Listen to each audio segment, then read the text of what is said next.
Good evening. Here we are again, Mr. T for you.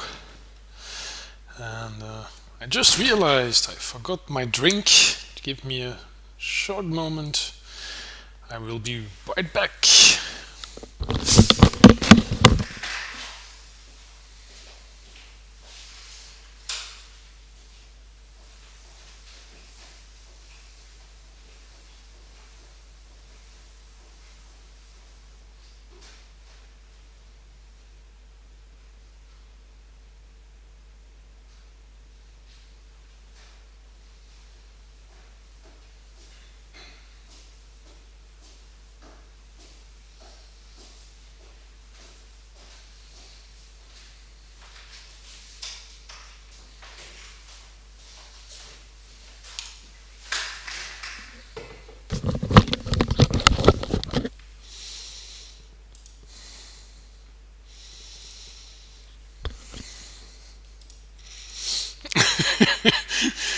Right on, Maisie.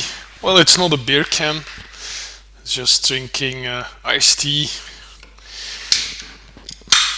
I don't drink beer all that often, but when I do like a good beer, of course. Off to a very professional start here today. I hope at least you can hear me this time. So, hello Maisie, hello Netherlands. We're back to Rimworld. We're not gonna start a new game again. Because I want to show you guys more than just the first 8-9 days that we've seen thus far. Maybe a short introduction again. So Rimworld is still in early access. Rimworld is kind of a spiritual successor to Dwarf Fortress. Dwarf Fortress, a very great game, very complex, every playthrough completely different. It's a fabulous game, no doubt. But still, I haven't played it all that much, despite being such a classic. There are two issues, in my opinion, about Dwarf Fortress. And the first one is obviously the graphics. There practically are no graphics in Dwarf Fortress. It's just ASCII characters, which means, well, I don't need great graphics in a game, but I do like some at least, even if it's just pixely art, very bare bones, but at least I like some graphics, and the ASCII just doesn't cut it for me in Dwarf Fortress. That's the first issue I have with it. And the second one is that Dwarf Fortress has a very steep learning curve. It's so complex, there's so much to learn, and the game doesn't help you at all. So without any guides, the game is really very hard to get into. And I think Rimworld, despite being early access, is already doing a much better job with all of that. This has some great helper function, where the game just gives you some help about certain topics. I think it's somewhat context sensitive as well, based on how you play. You will have some things popping up and you can mark them as learned. And there's a full index with all learning topics, so it's really good on that account if you want to learn more about the game. And the graphics, of course, are better. It's still pixely, but it's enough for me. It doesn't need to be more than that. So I don't know why it's still early access, because for me this is a finished game. It plays like a finished game. I don't have any bugs. It just works great. And the only reason I can imagine is that I want to add even more complexity, because I haven't played Dwarf Fortress that much. So the only thing that may be in favor of Dwarf Fortress is that Dwarf Fortress has much more stuff and is more complex still than Rimworld. But that's the only thing I can think of. So with that, yeah, Rimworld definitely has a lot of potential. If we look at another comparison, Prison Architect, They have a lot of things in common. The Rimworld and Prison Architect both let you construct buildings by laying them out on the map, adding objects in those buildings.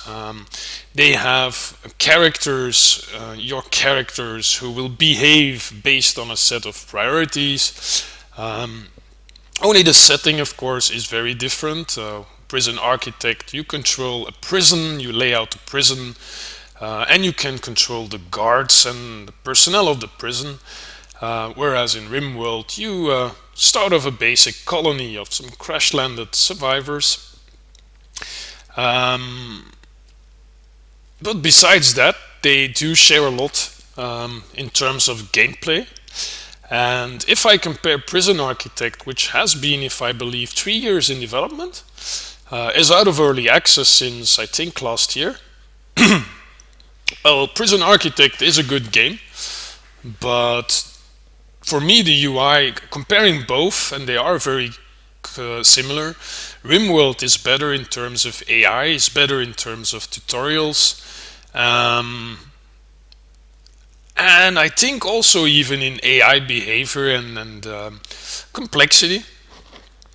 And I don't think it's been 3 years in development yet. So for me, it's a really good effort thus far. And if they continue improving on it, this might just become my favorite game. Who knows? Right.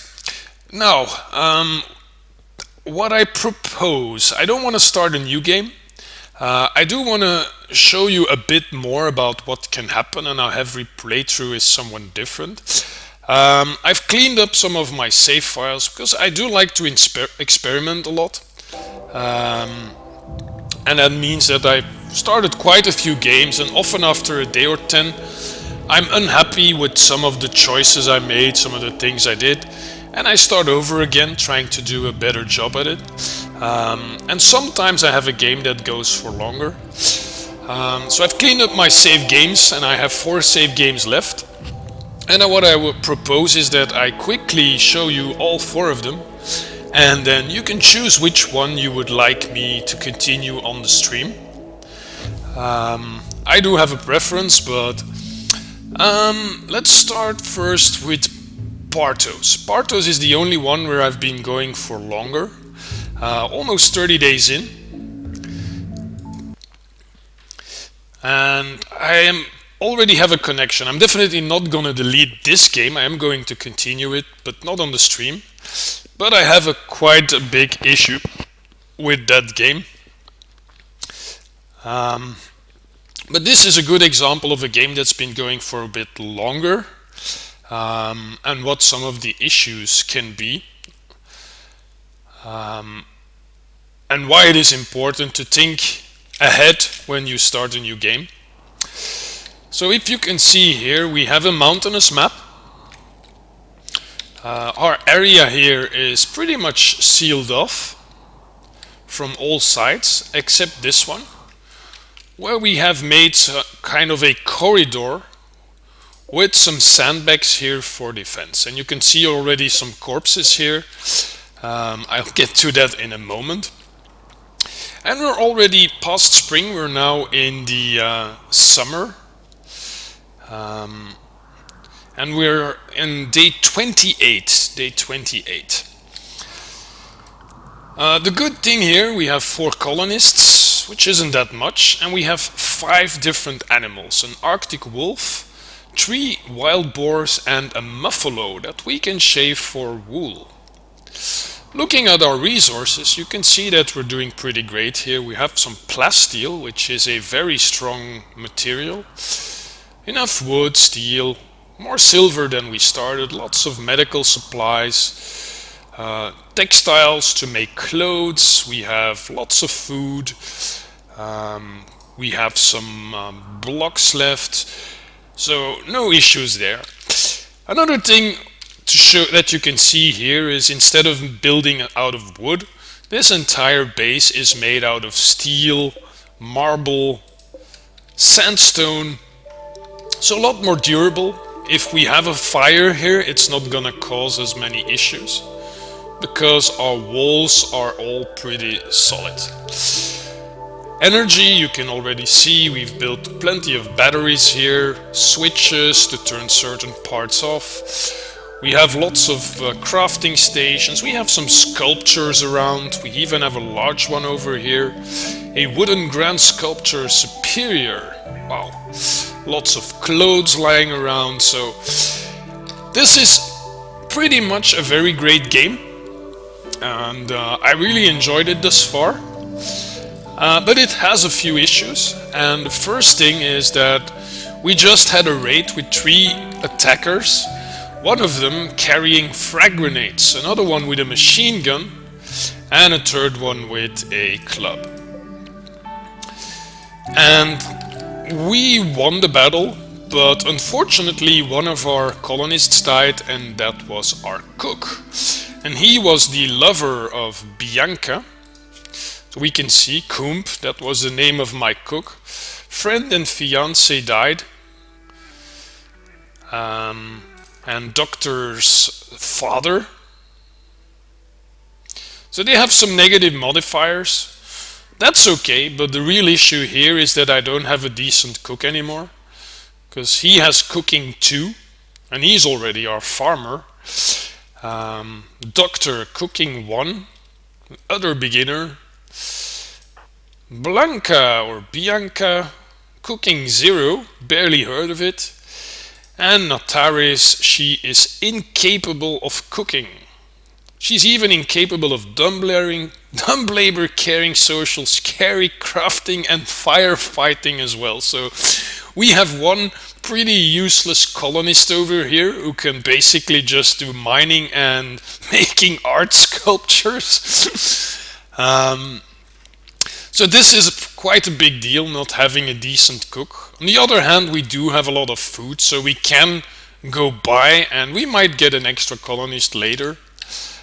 So I can live with that. The second thing is defendability, but it's not bad, but it's not great either. So this is definitely a game I'm gonna continue, and I'm showing it as an example so you can compare with the other games in progress. The other ones are all basically 9 or 10 days in. So we can see we have something defendable, we have something durable, we have good supplies, food, clothes, raw materials to craft stuff, medicine, and we even have more silver than we started with. We have 5 animals. So yeah, that's this is a good example of a good game in progress. Now, I'm not gonna do this one further because then you would skip too many days because we haven't seen a lot of that. Let's move on to Stonkley, which is one of the 3 games of about 10 days in. And you'll immediately see what the issues with Stonkley are, I think.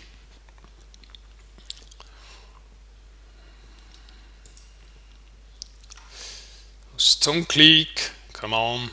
Yeah, I generated 100% of the map, so it does take a bit of time to load.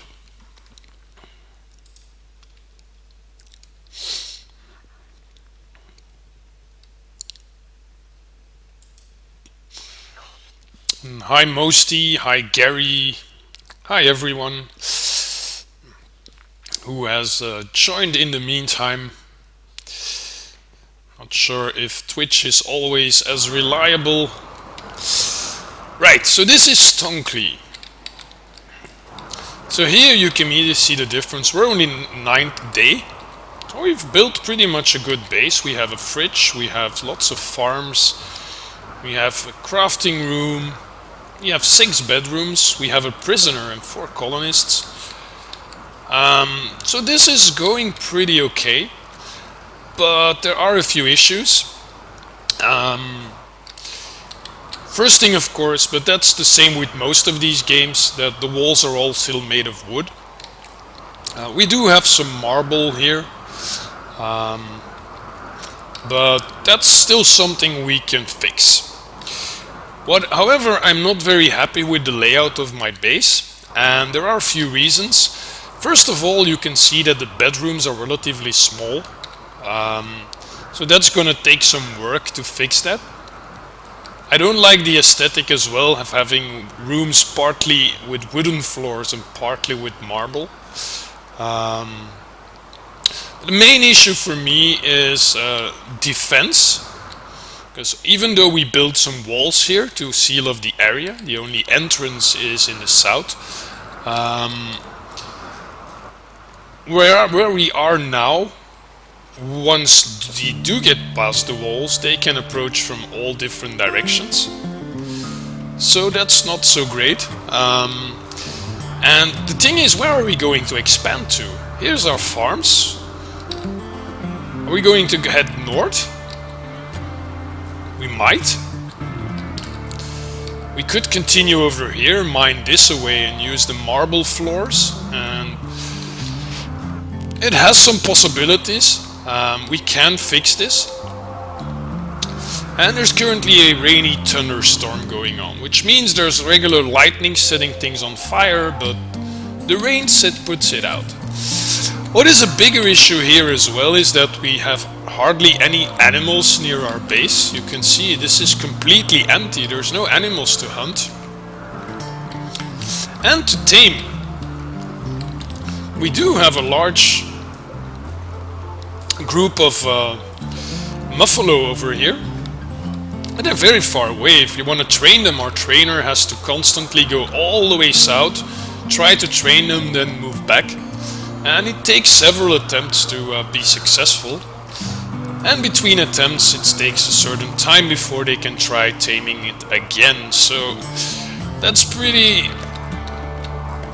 yeah, there's some animals over here, but... So those are my main issues. How to expand, defendability, and the fact that there are hardly any animals in the near vicinity. Besides that, this is a pretty solid start. Right, let's move on to the next one, and that's the one we were streaming last time, yesterday. That's Qling 2. And then I'll have a last one, also about 10 days in, and which is my personal preference, and you'll probably see why relatively quickly. So kind of some lessons learned from other games and experimenting with things, and then making a roundup after 10 days to see what we did right, what we did wrong, and then take those lessons for my next game. So you can immediately see this is the game from yesterday. It has one big problem, and that is defendability. Currently, enemies can approach from many different directions. Okay, one thing I did say is we can seal off this entrance, and this entrance pretty quickly, leaving, and here, leaving only this way to enter. So we could put some defenses right here. That should work. And we haven't built much yet. But on the other hand, this is almost entirely marble floors. And we did have a 3-day heat wave. So in view of the difficulties we were having with the heat wave, we've done a pretty decent job. It's still wooden walls, but the floors are made of marble, so we can replace them with marble walls. So we're not far in expansion yet. The bedrooms are decent. However, we have some slow characters here, and we have a bit of the same issues as with the previous game. Defendability at first, but also nearby animals. Yeah, this thing's still around, but we won't attack a Trumbo. Very dangerous. But besides that, there aren't many really great animals to hunt or to tame.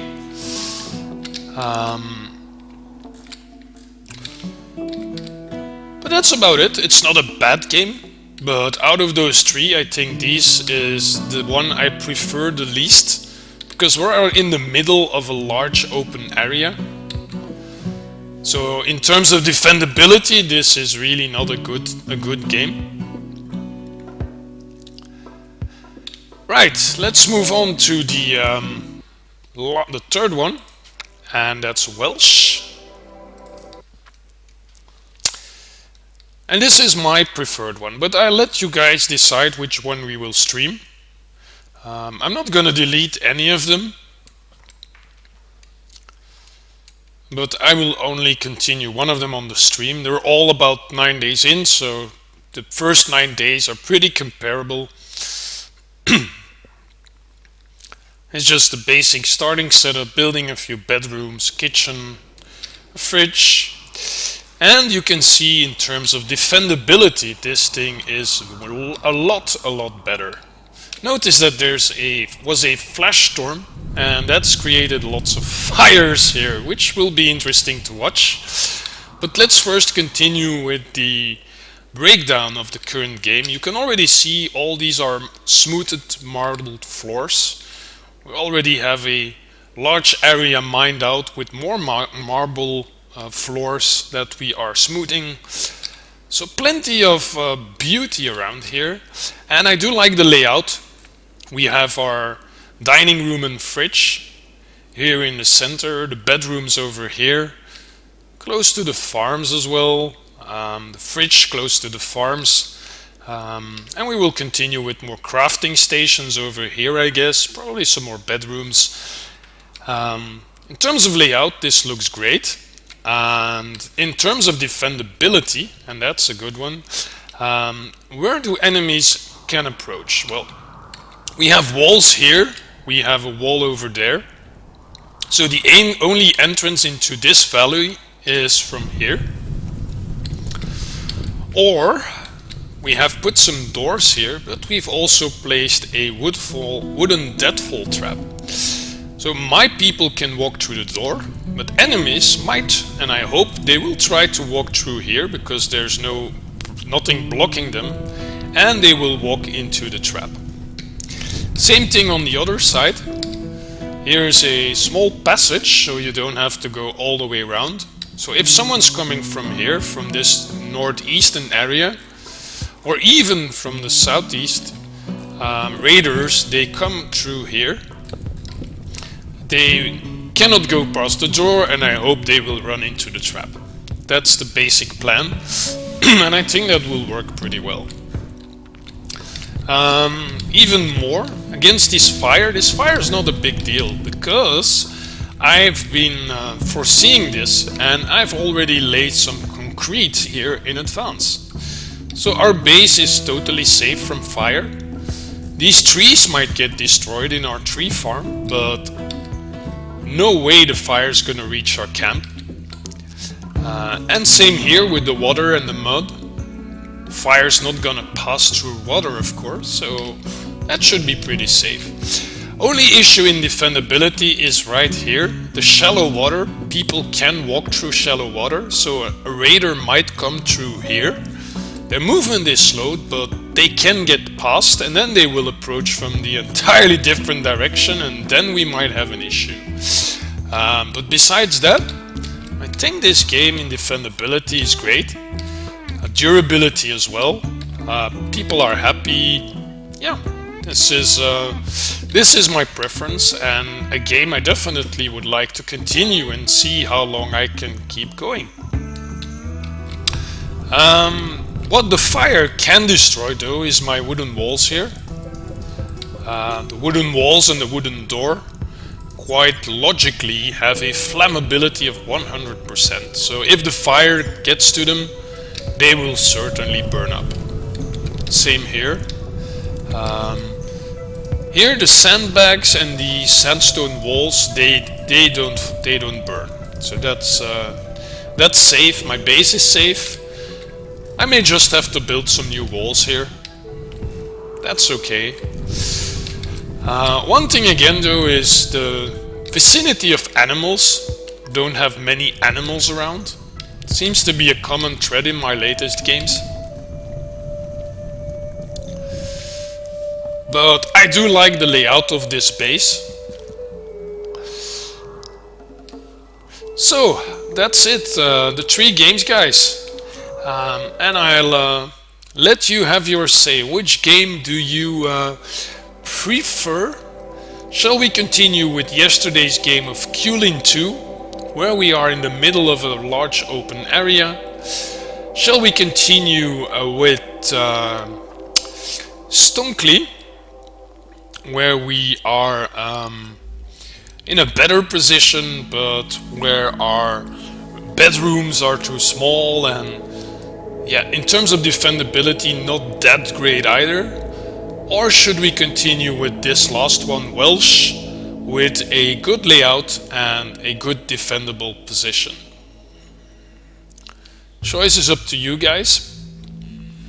If anyone is actively watching, because I can imagine many of you are doing other stuff at the same time. Any preference? Stonkley, Kulin 2 or Welsh? The defendable one, Maisie. Yeah, that's my preference as well.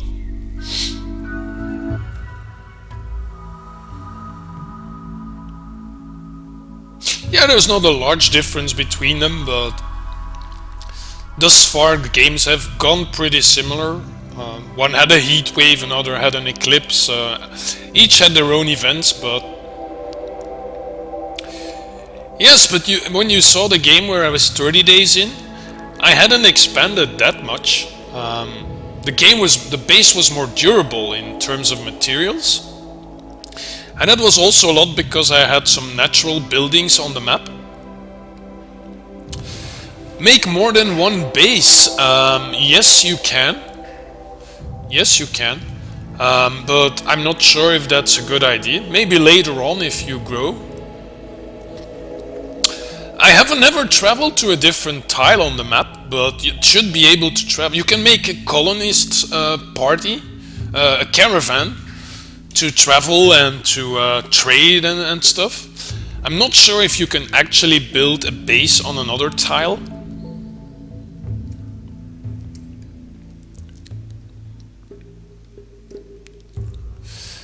You can evacuate, regroup. On the same tile you can definitely build 2 bases. Because what's a base? The game doesn't consider one or the other. I'm not sure if the AI will be smart enough at every time. Like, if one person is in base A and is assigned to cleaning, and in base B there is dirt, that the person won't walk all the way across the map to do some cleaning. I doubt that the game is optimized for that. But you can assign people to certain areas, so that it might take some more micromanagement, but I think it's doable. It's a bit the same problem Prison Architect had with logistics in prisons. Like, what if you have 3 dining rooms and 2 kitchens? Which kitchen should serve which dining room and stuff like that? And so they added options so you could fine-tune that. The game would try to determine it, what would be the most logical in terms of supply, based on distance, travel time and such. But you could overrule that and do manual assignments. But on different tiles, I'm not sure. I haven't really played that far into the game to really know about it. I've never even tried to walk to the edge of the map, if you can move to another tile. I did get an event with a tile on the complete opposite side of the world that you had to reach to get out of the Rimworld. But that's just way out of reach for now, so I've never really tried any of that stuff. Right, I'm gonna go with Welsh then, the more defendable one, on a different tile. Okay, cool.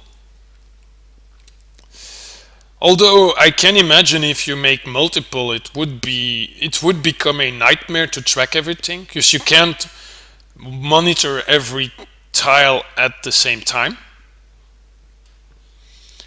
You will probably get a pop-up and the game will pause when something serious happens, but I can't imagine you constantly switching between tiles. Well, we'll probably find out later, shall we?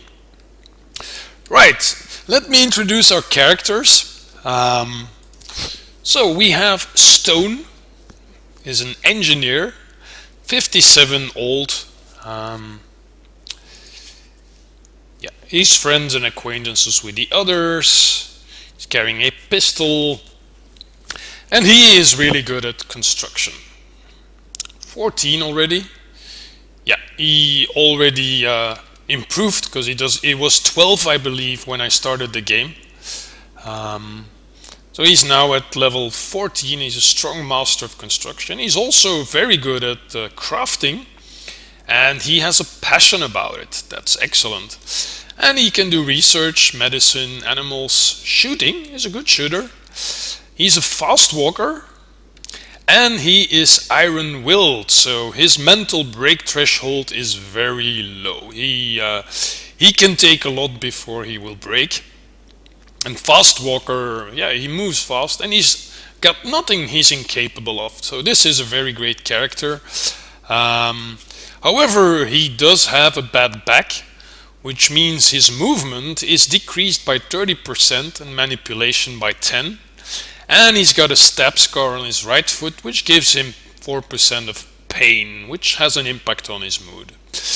But the bad back, minus 30% movement mostly, is compensated by the fact that he's a fast walker.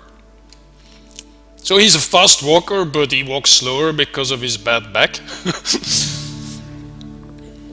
So all in all, pretty good character, 57 years old. And mainly doing construction, and if he has got no construction, he can do crafting. Then we have our other male colonist. Let's go to the two males first. We have two males, two females. We have Colin. Colin, friend with Stone, just an acquaintance with both females. They don't seem to like him a lot. He's less popular with the women, let's say. He's got a survival rifle. He's even better at shooting, also good at melee, and he's our cook. And he's also very good at crafting. So both of them can craft very well. Stone is the construction man and Colin is our cook. He's a careful shooter, which means he takes more time aiming, but he's a lot more accurate. And a frostophile, which means he dreams of going bionic. He gets a negative modifier on mood as long as he doesn't have any bionic body parts. Benevolence, you go ahead. And, where Stone had a broken back, he has a frail back, which gives him minus 30% movement and 30% manipulation hit. So that's quite a strong negative here, a frail back. And he's also got a stab scar on his right eye and a bite scar on his neck, both giving him quite a lot of pain. But there's nothing he's incapable of, so all in all, another very strong character. Colin is 56 and Stone was 57, so two males in their 50s, both very good shooters. One is a cook, one is a construction worker, and both are good at crafting. That's what we should remember. And they both have issues with their back. And then we have the women. We have Steelharm over here, and both Colin and Stone are trying to romance her. Neither of them successfully. She's younger, she's only 30 years old. And if we look at her character, We can immediately see that she's a very good farmer. She's got growing 14. She's also good at mining, somewhat decent at construction, and she can hold her own as a melee fighter. She's psychically dull, which means she's less susceptible to psychic phenomena, which is a good modifier. A brawler, which means that she's good at fighting with her fists or with melee weapons. And this is a very good one, a green thumb. Green thumb means that she's got a passion for gardening, and she gets a mood bonus for every plant she sows. So as long as she can do gardening, she will be happy, guaranteed. And then health, she also got a scratch scar on her torso. And then we have Susie, who joined, I believe, on the second day already. Just out of the blue, she joined our colony, which was good because we had more hands, but at the same time, of course, we had one more mouth to feed as of the second day already, which means we had to rush a bit more to get our kitchen and our fridge up and running, but we've managed to do that. She's only 21, female, and she's also carrying a pistol. She didn't have any clothes, so we also had to make her some clothes. And she's good at mining and medicine especially, but also growing, construction. She's a lot more sensitive to psychic phenomena, unlike the other female steel arm.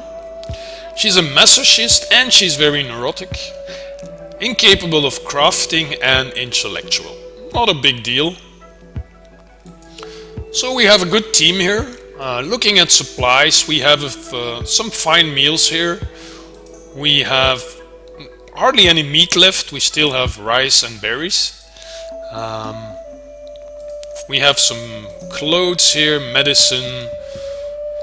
Running low on wood, but we still have some wood lying around here. So we're okay in terms of supplies at the moment. But we should really expand our base now to be able to craft more. Our animal unfortunately has not got any advanced intelligence, or it has an advanced intelligence, but it is too small a Yorkshire Terrier to do any rescue or hauling, because it's just a small animal. My best friend used to have a Yorkshire Terrier. I really like them. They're cute and small and very friendly. Oh yeah, the fire. Let's watch the fireworks.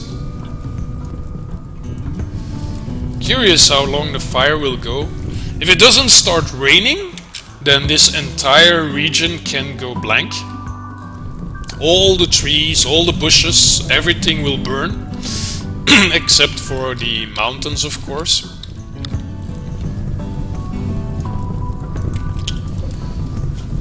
Oh, he's burning. Yeah, the animals are also probably gonna die. That's the bad side of it. This hare as well. Yep, burning. Oh dear, burning. The bear. Yep, burning. So all these animals are taking some serious damage from the fires, and let's hope some of them will survive. Or we will have issues getting meat. Where are you going? Oh, he's smart. He's gonna head over here, where the fire can go. And he's not burning yet, the turkey. And these here are fighting. The warg. Oh yeah, warg and wild boar.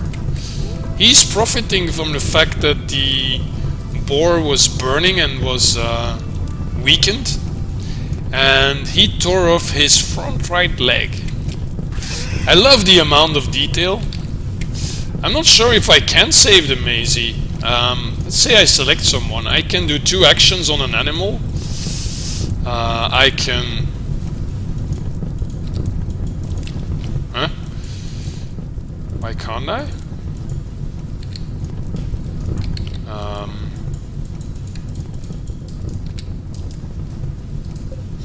Oh yeah, I can tame them and I can hunt them. Tame and hunt. Tame and hunt. Tame and hunt. And taming does require a lot of patience. So if an animal is wounded, I may be able to do something with it. I could go grab this wild boar, but then my people may also start to burn, of course, because they have to get past the fire. I'm not gonna risk that. I'm just gonna hope that some of the animals will be smart enough, just like this turkey over here. A very smart animal. He went through the gap here and into the safe zone. These one, yeah. Is he going to head over here where it's safe? It looks like it. No. He's still not damaged, but some animals, like the grizzly bear, they might not survive this. Flash storms are pretty nasty. They hit in several places, and they create massive fires. I also posted a screenshot of another game where I had a flash storm, and almost half of the map was completely burned to the ground. Don't think this hare is gonna survive.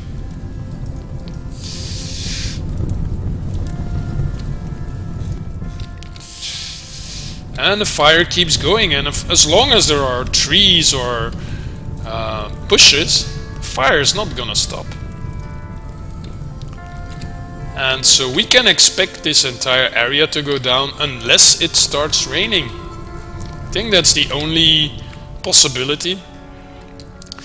Let's take a look at our colony over here. Oh yeah, we still have some meat because we still had a dead animal. Stone and steel arm, they are smoothing the floor over here. Colin is making meals. And Susie is hauling the stuff to the right place and doing some cleaning. Yeah. So she's like our little housewife, 21 years old. Colin is our cook, and Steel Arm and Stone are currently doing all the work. This does impact their mood if you look at their moods. Stone and Steel Arm have the lowest mood, and that is because they are working in an ugly environment. Because when they are doing mining, of course, they work in an ugly environment. It impacts their work. So it's a good thing to give them some free time so they can work out in the open, in the woods, and to have a beautiful bedroom. That surely helps, and that's the case. If we look at beauty here, or the what's it called, environment display, look at our living room. Unfortunately, we have the cooking table with some meat on it, but even due to that, somewhat impressive kitchen. Oh, it's called kitchen because we've got our kitchen table there. Wealth mediocre, space average sized, beauty beautiful, and cleanliness clean. So when people eat, they will be in a beautiful environment. They will be happy. This will have a positive impact on their mood. When you look at the bedrooms, same here. Beauty, 2.6, 2.8, 2.6, and 2.6. And if we look at their needs, oh, misclicked there, you can see somewhat impressive dining room, decent bedroom. My bedroom is very interesting, I like it. I ate my meal in an impressive dining room. And I ate a fine meal. I ate a really tasty fine meal, yum! You can see Joy is very good, rest's okay, food's okay. He's very happy about the space he gets, and that's logical because all the rooms are relatively big and he's working now in this big open area. Comfort is going down because he's not sitting or sleeping a lot, he's standing and he's doing the smoothing of these floors. And beauty is very low because his environment is currently not visually pleasing. He is working among all these chunks of marble on the ground. There's dirt everywhere. But that's only because of his current task. Once this area is cleared out, we will have a very beautiful base and we can start making marble blocks. We have plenty of marble here, a lot more over here. So we can easily replace our wooden walls with marble walls and make ourselves a little castle. And the fire keeps going. This is one dead animal. Still fresh, but as long as the fire's going, I'm not gonna head over there to fetch that animal. And the bear's sleeping here. Oh, he's right next to the fire. Yeah, he's burning. And he keeps sleeping? Even though it's on fire? So, oh, and now he's running away, yeah. Obviously, yeah, he's got more burning here. I don't think he's gonna die from that. He's just in a lot of pain at the moment, but most of these animals will probably survive. They'll just be hurt, and they may be weakened, and they may be killed by other animals. One thing and an issue here is that there are wargs, and wargs are pretty aggressive. If you attack them, they will attack you in return. And they will regularly kill other animals. So that's a bit of an issue to have some wargs near our camp. I would rather have them far away from us, but... And we have a very large colony here of boomalopes. 12, no more, 14 boomalopes. Yeah, and there's this warg with them. 14 boomalopes. Now boomalopes, when you hit them, they will explode. Engineered for chemical production, the boomalope grows a large sack of volatile chemicals on its back. Though it is weak and fragile for its size, other animals have learned to avoid it because of the huge explosion it produces when it dies. And I believe we also had a boom rat somewhere around here. Yeah. I learned this the hard way.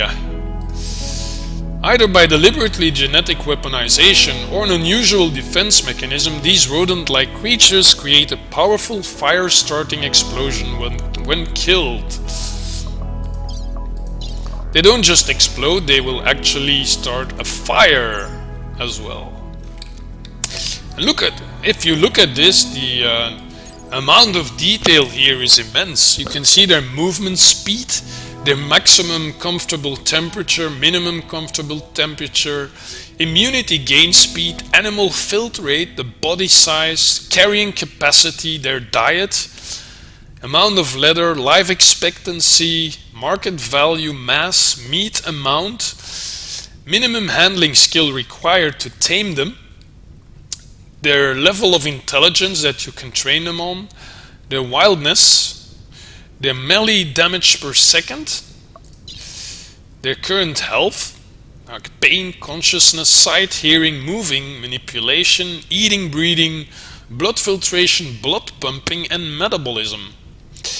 And some records. Time finding food and eating, 7 hours. We can do this for colonists as well. We can look at our Stone here, the engineer, his move speed, mental break threshold, comfortable temperature, his carrying capacity, that's based on his strength, of course. So really strong in terms of detail. Records, time as a colonist, time in bed, time finding food and eating. It's insane the amount of detail. He's got one animal kill. And what about Colin here?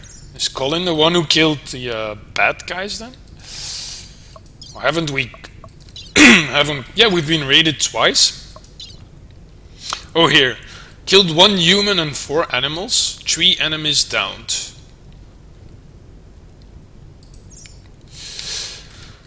So yeah, an immense amount of detail. Too much? Well, maybe. Are you talking about me on the stream or about the game? I like it that the game has this amount of information. It's just very detailed and well thought out.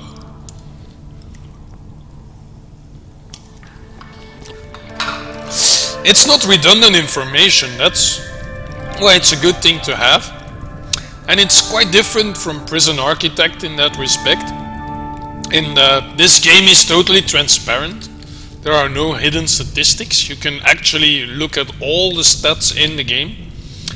Whereas Prison Architect, of course, partly by design, has a lot of hidden stuff. But that's of course as well because you handle prisoners, and the prisoners they smuggle contraband and they dig tunnels, and obviously you shouldn't know that. So there is a lot of hidden stuff going on in Prison Architect. Here it's totally transparent.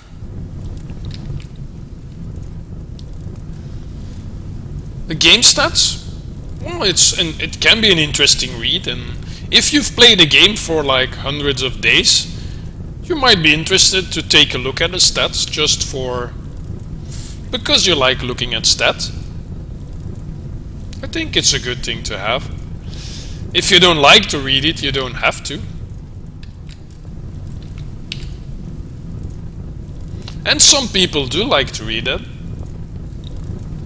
It's not that I'm constantly looking at the stats, but if I have a game going on for longer, I think it's interesting to have a look at that. You can learn some things from it, maybe.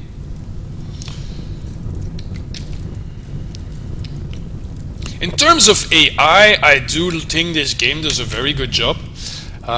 One thing I noticed before I had this defense over here, I had 2 times a raider came in and 1 times a mad animal, and every time they were coming from the east. So we didn't have this wall and the trap here, so they just came through this corridor. And I had my defenders around here. I made some sandbags next to this natural wall. So I had someone with a survival rifle standing here, and then 2 people with pistols behind the sandbags. And every time the raiders came in, they didn't run straight to my base, but instead they walked in this zone to here, and then they went diagonally like that. So they were actually trying to avoid the zone where I could fire on them. They actually walked around it like that in a sort of an arc to reach this area. And of course, if it's a melee character and they do that, well, in short range the melee character obviously has the advantage over the guy with the gun. But what I did as well is create a steel door over here. So if they do that and they come through here to attack here in melee range, I have my melee character behind this door attack them from behind. And the fire keeps going. Let's speed up time a little and see how the fire will spread. Yeah, it keeps going. Look at all this empty soil, completely bare. And the fire's not gonna stop. If there's no rain, the fire can spread all the way up here. And it will probably destroy my walls and then head all the way over here as well. And it may even cause all these boomalopes to explode. That would be great. Imagine 14 boomalopes exploding when they die in a fire. Some fireworks. I may relabel the stream fireworks in that case. And things are moving along here in the meantime. Let's just check if we've given the instruction to smoothen all the floors here. Yep, as you can see, we didn't do for some, and that was probably because they weren't finished yet. Probably were some walls over there at that point in time. Right, let's continue watching the fire.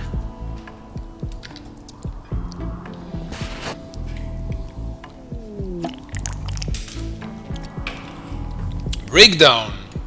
One of your batteries has broken down. It won't work until a colonist with a repaired work type goes and fixes it. Yeah, we have one broken battery. No big deal, but you are playing chess? That's good.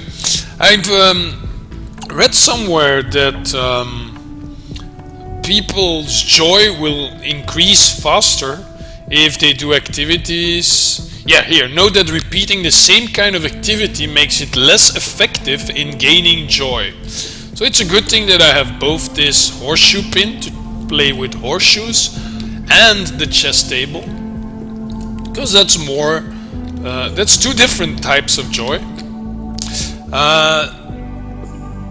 My base won't burn down.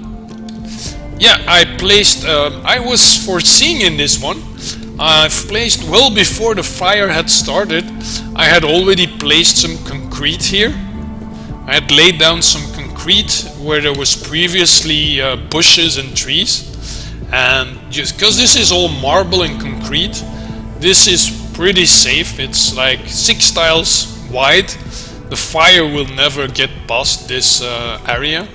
And here we have water. So our base should be perfectly safe. As long as there is no lightning strike in this area, we should be perfectly safe.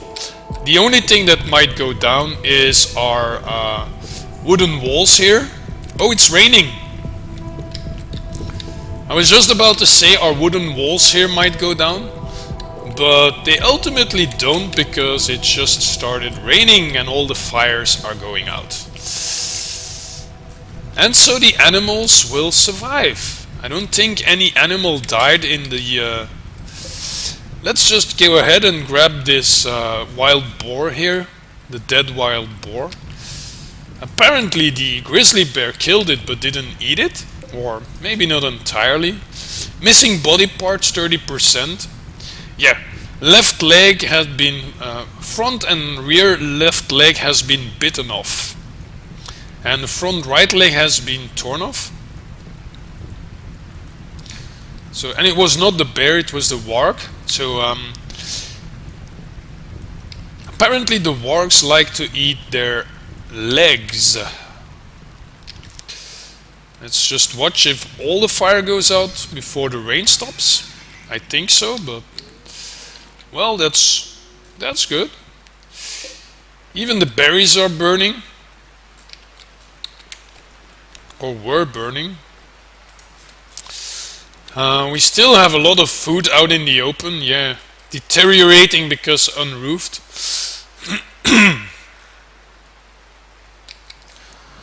No, Maisie, I don't think so. The weather is completely random, as far as I can tell, and depends where you are in the season and things like that. But it's not part of the event. The lightning strikes are not part of the event. The only thing that happens is that an event is triggered with a flash storm, and that will create some lightning strikes that create fires in several spots. But where it happens on the map and how many lightning strikes and how long the fire will run, that's completely up to the to other parameters. And when you play on harder difficulty, these flash storms, they will happen more often. You will have a lot more events, and events will be harder. The harder event types will occur more frequently. One of your machines has broken down. Oh yeah, we already know this. You still haven't repaired this? You are cleaning dirt. Who can fix this? Stone? No. Oh, it's already fixed? Yeah. It was still showing the message, but it was already fixed apparently. But we have no sun now. We do have some backup power. Not too much.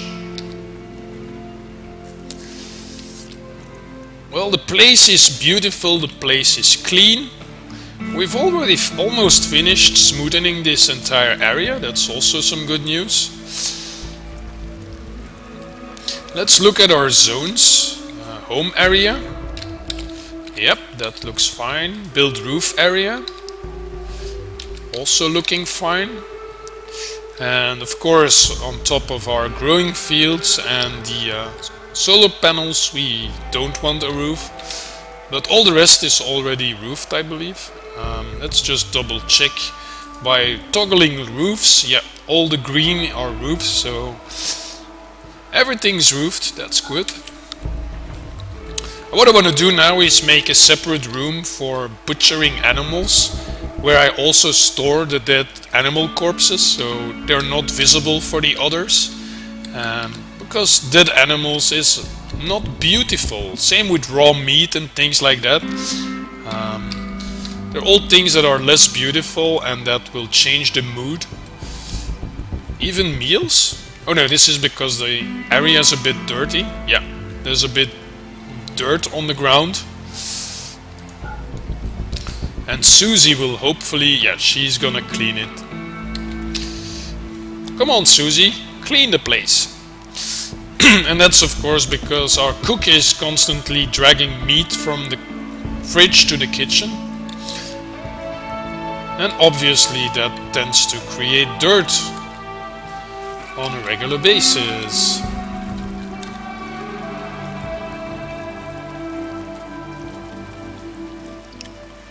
Right. And day 11 is almost finished. Let them go to sleep. Their moods are okay. Colin, very high. Steel arm okay, but if she's gonna do more farming, that will go up again. So Stone is currently the one with the lowest mood. But he's been rebuffed by Steel arm again. And he's not feeling all that great. Well, everything okay. The fire stopped. We've got the corpse of the dead animal. What we've got here? A dead hare? No, just injured. Burn wounds. Oh, here, wild boar.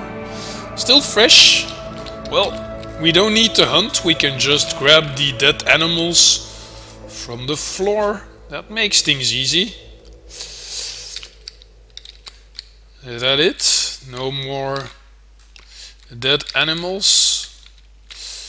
We have a lot of hauling to do with all the fruit, all the berries that are lying there out in the open, wood as well. Let's just double check who is doing hauling. Oh yeah, Susie is prioritizing cleaning over hauling. Let's switch that around.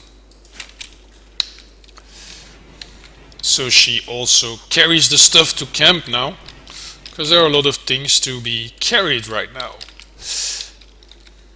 And I mentioned it yesterday, one of the things I would like to have here is you can set priorities, but I would like to be able to set a temporary override just for the next, say, 24 hours. And now if you change it, it's permanent, and you have to remember to set it back. I would like that to be somewhat automated, that you can just temporarily override it and it goes back to its original after a certain time period. Maybe just something simple like 24 hours.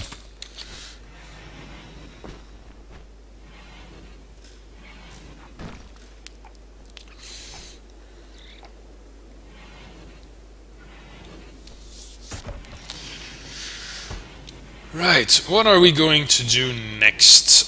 We want to change this here because this room is badly laid out. What was it? Tailor bench and a butcher table. We definitely want to be able to craft some blocks so we don't have to continue building wooden walls, because that's still an issue. Our walls are not very durable. And if we would have a fire, our entire base could easily burn out. Not a fire coming from outside, but imagine one of our batteries exploding. That could easily burn down our entire base if we're not careful. One good thing is, because there's hardly any grass left here, the animals are gonna head north. Yeah, you can already see they're heading north to where there is grass and trees. And some of them are probably gonna head east as well. Yeah, because here's another fertile area. So the animals that were over here are kind of split up. Some of them are heading over here and some of them are heading over here.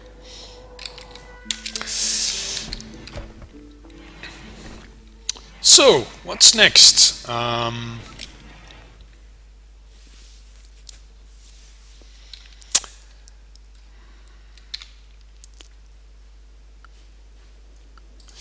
Let's deconstruct this wall over here. We're gonna make a new wall like this, with obviously a door here and there. And then we'll put a stonecutter stable against this wall. Well, we can't do that yet. Yeah, we have to deconstruct this first before we can place it.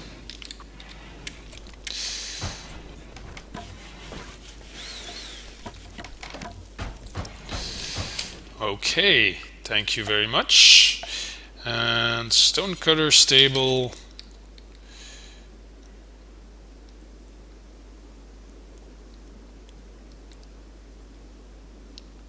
Here.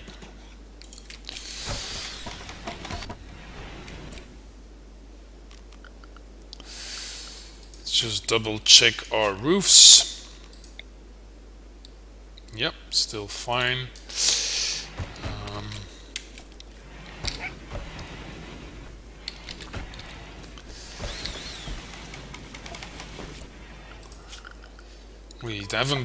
We shouldn't forget to smoothen the floors here, because there were walls before, so the floor hasn't been smoothed yet. Or smoothened. Right, but first let's make, instead of building everything out of wood, we're going to actually start making some blocks. Make marble blocks, and I want a lot of them. Do until you have 200 and... no, 300. Can't do 300? 350.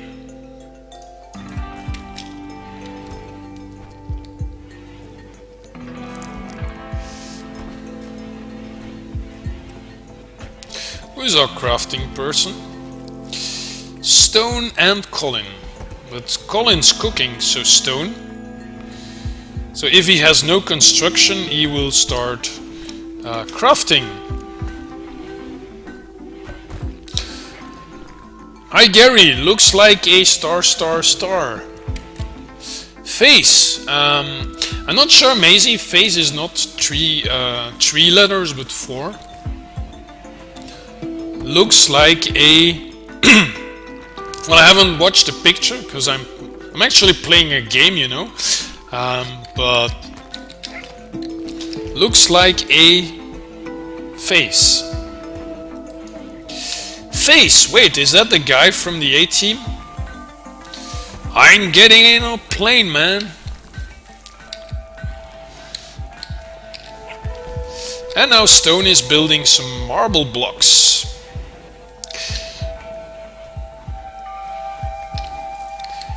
And that's some improvement compared to wood, of course, and also very beautiful.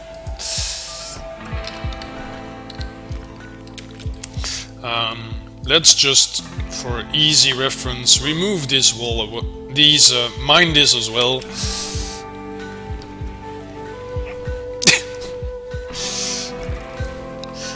Penis is 5 letters and dick is 4.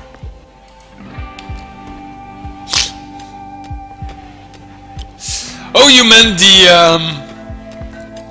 my screenshot.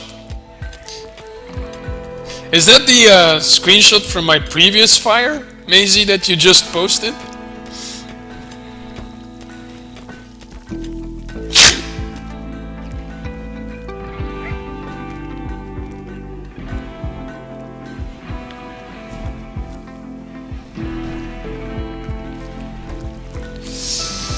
I also mentioned on Discord once against Maddie, I think it was, about a publicity that I constantly got on YouTube about some cream to put on your face, and it showed always the same image of a person with some cream on their finger. But if you saw the image at first sight, it also looked exactly like, or immediately thought was a penis, until you looked more closely and then you saw it was just a finger with some how do you call that? Some cream to put on your face, just to avoid confusion. Wait, let me just click on the picture to make sure yeah, it is as I was thinking.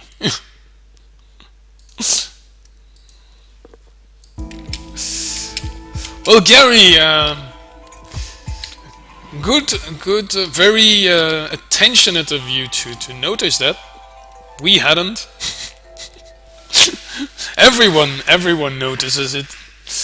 And it's a completely natural occurrence. I had nothing to do with the shape of the fire, but I did notice as well. It's hard not to notice.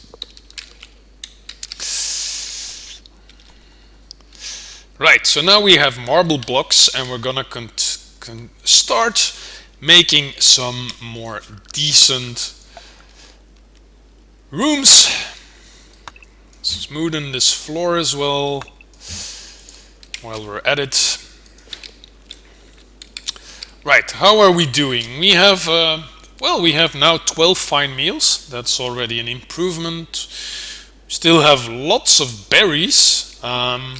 Not as much rice, but the rice is almost 90% grown here, most of it.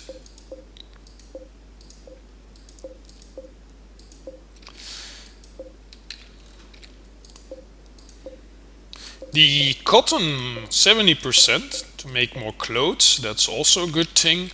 We might have to take a look at our power supply here, because we're not storing much electricity, so when bad things will happen, we will easily run out of electricity here. But besides that, we're good on supplies. We haven't had any wounded person yet, so we still have all our medicine. Plenty of steel, plenty of components, and enough food. So going pretty well. Nice defendable area. I'm happy. The only thing we don't have sorry, the only thing we don't have are animals to train. The only thing in the vicinity are rats, hares, raccoons, but no bigger animals besides this mega slot. But the mega slot, we cannot tame it because it requires animal 9, and none of our colonists is as good at training animals. That's the thing I do miss in this game that I had in the other, where I had plenty of tamed animals. Take the door. Yeah, they're smart enough to not walk through their own trap. What are they carrying? Oh, there's still some steel over here. Nice. Let's just take a look at the map for any interesting things to mine. Yeah, this is marble. My other game I had some... in this is probably some ciders again. Because you can see this is not a mineable rock, this is an actual wall. So this looks like a big room here. Chances are there will be ciders inside. You might want to check that out, because you do get a warning when you approach it. This is steel, this is machinery. In my other game I had some plasteel to mine.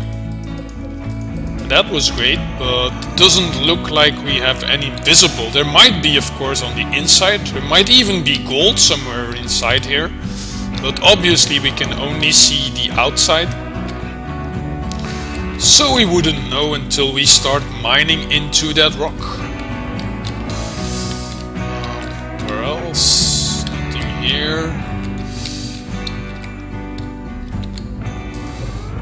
machinery.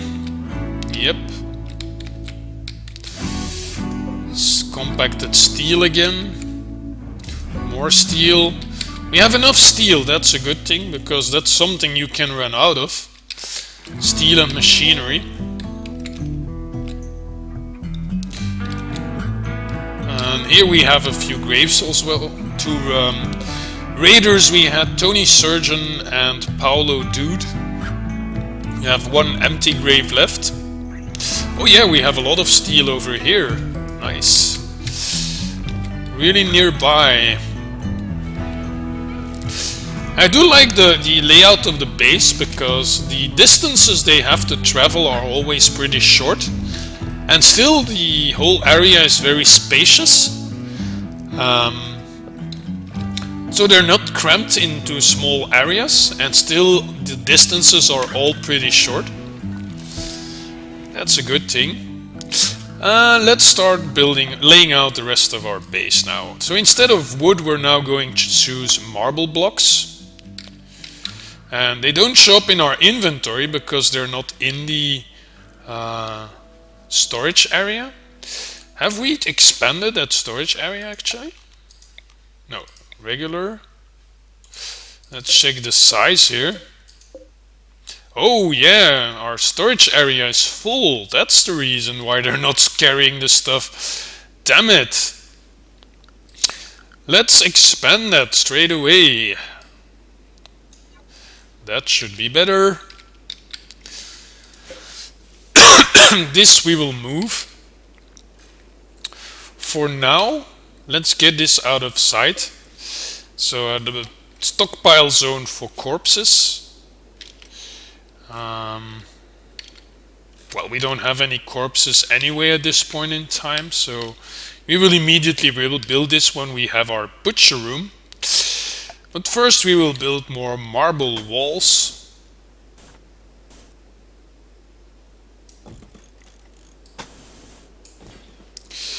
With a marble door.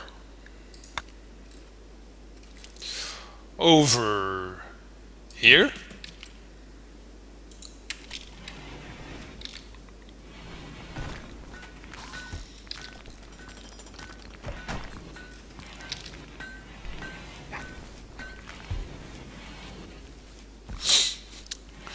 They're carrying the marble over there, and then they have to pick up the marble to go building. That's a bit how it works. Thank you, Mosty. Well, it doesn't need to go well. I can live with things going bad. What I can't live with is me making bad decisions early on and then continuing while I know that I've made some mistakes.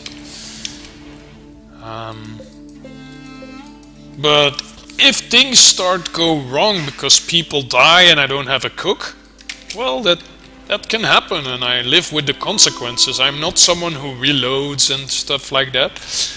I'm playing permadeath, and I stick with that.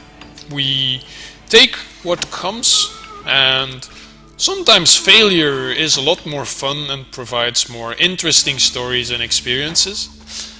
But I do want to start out on a decent way and learn from my mistakes.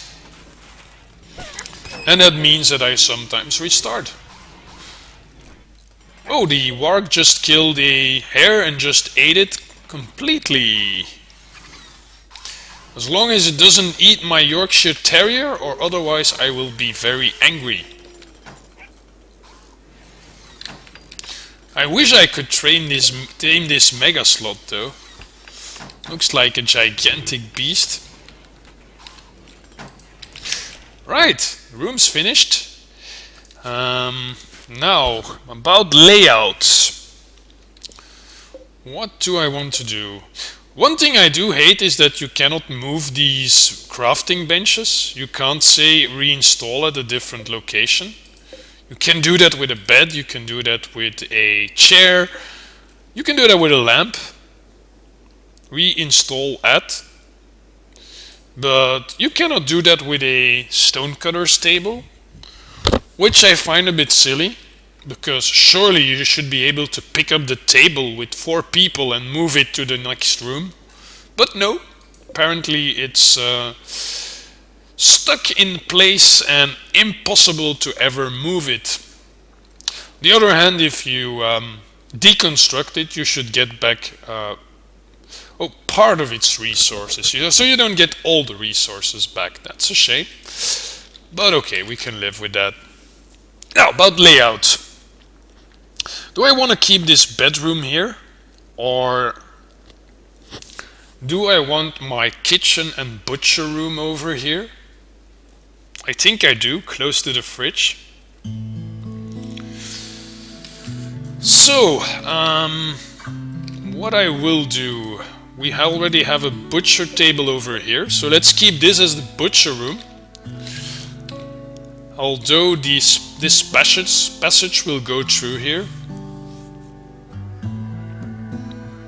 And that's one room I don't want people to have to walk through when they just move somewhere. Their pathing shouldn't take them to the ugly butcher room. What else do we have? Tailoring, stone cutting.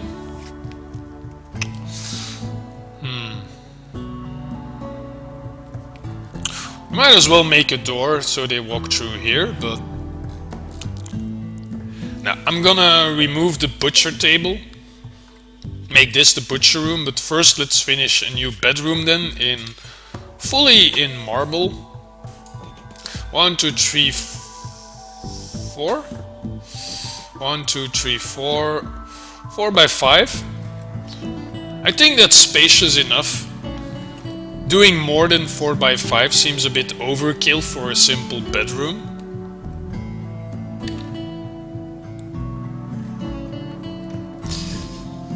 4, and that's another 4 by 5. Yeah, that makes sense. No, not there. Here. Yep, that seems fine. Then furniture. I think we still had some beds here. Yeah, but wooden bed poor, wooden bed awful. This one is normal.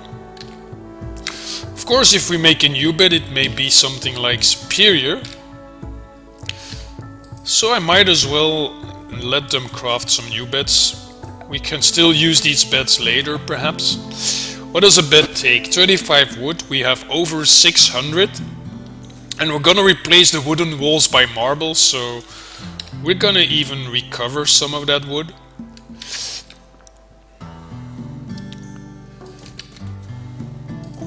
So let's make 2 new beds. What we also want is a standing lamp. Obviously the power should go to the lamps. And we want some plant pots to make the room more visually pleasing.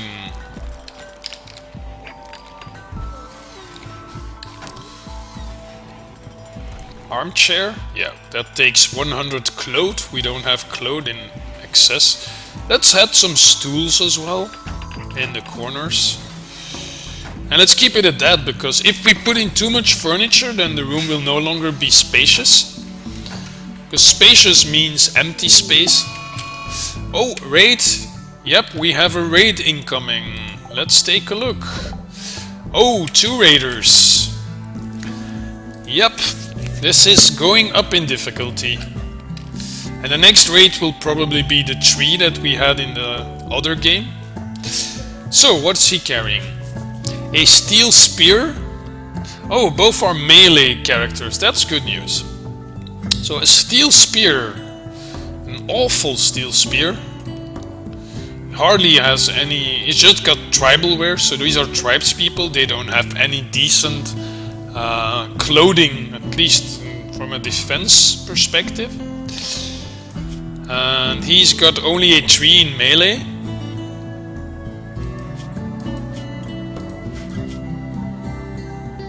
Yeah, he's a careful shooter. He's got a 6 in shooting, but he's carrying a spear. Well, too bad. Did I say goodnight, Mosty? Well, you're probably off in the meantime. Think I did, but I'm not sure.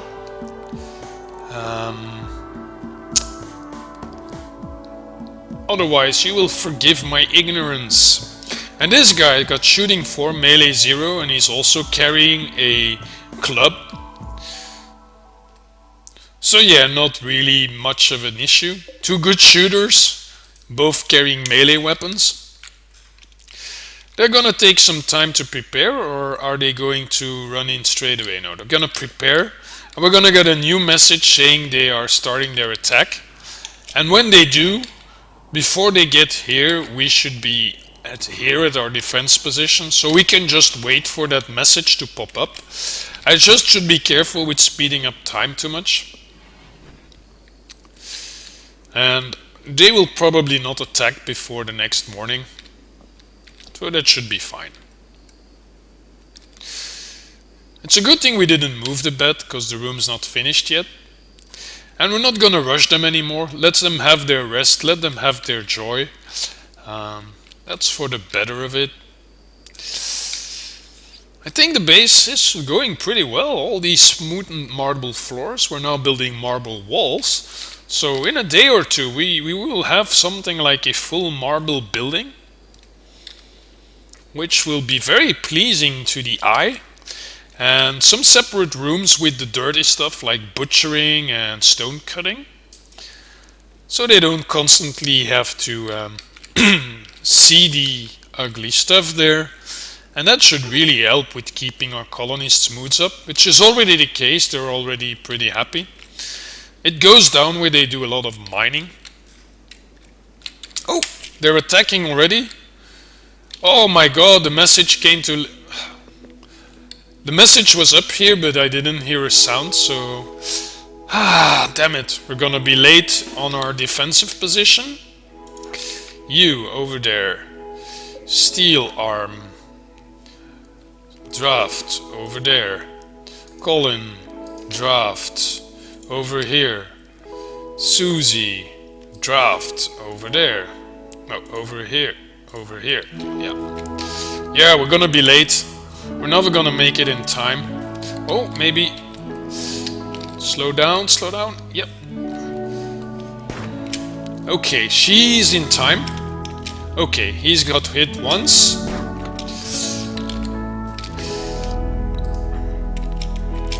You melee attack him.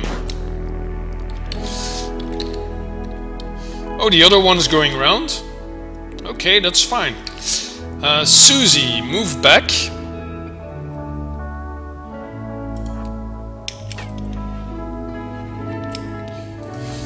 You shoot him.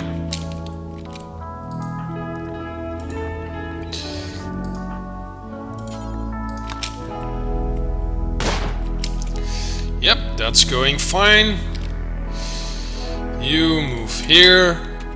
Shoot him as well. He's trying to flee. He's attacking the door. While his friend is being killed over here. We haven't been hit yet. That's good. That's good news. He's gonna move to Colin now. Colin is slow though, so yeah, and he's aiming.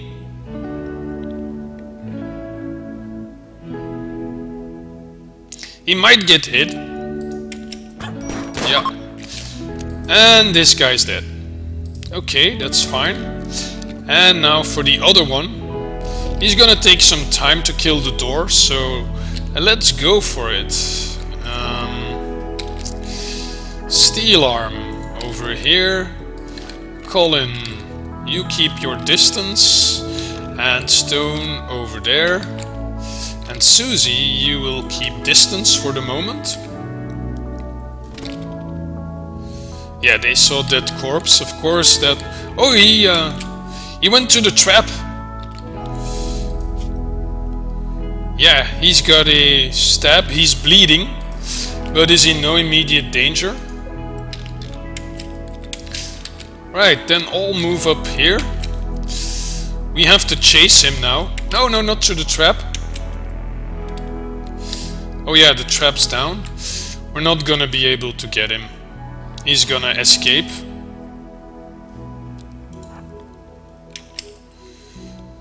Yeah, he's gone.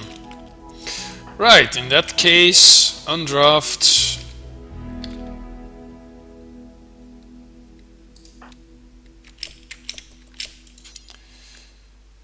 Rearm the trap. So that trap's good, but not great.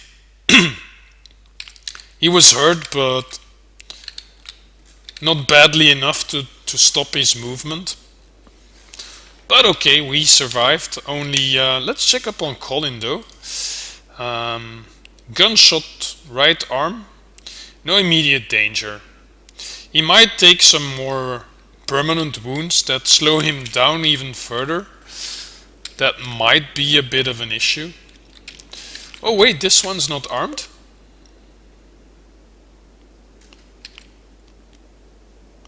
It's set to auto rearm. How did it get... Did that raider get through here? Any of you guys see that? Or was it an animal? Can animals trigger the trap? I think one of them went over here and the other one went down there. And the strange thing was, instead of attacking, he was immediately trying to run away. I'm not sure if the damage done would increase if we build this out of something else than wood. Let's just check security. Deadfall trap. Oh, we can make it out of marble as well.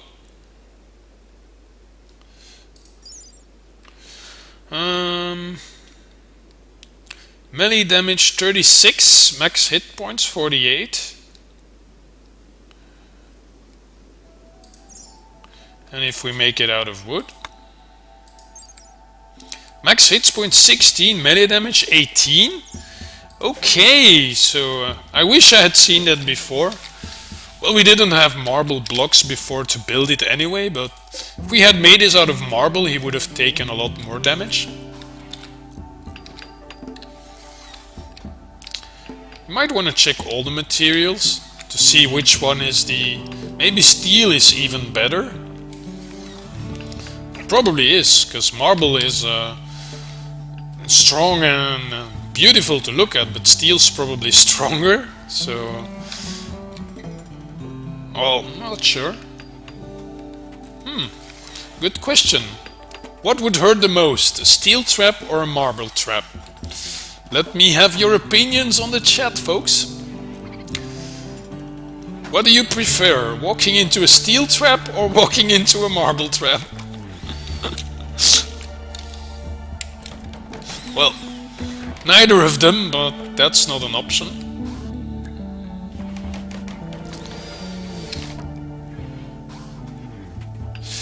Right, one bedroom's practically finished here. Well, both of them. This is gonna finish pretty quickly now.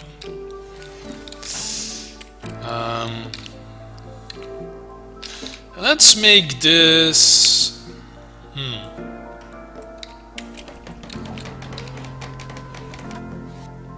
I do want a medical room as well.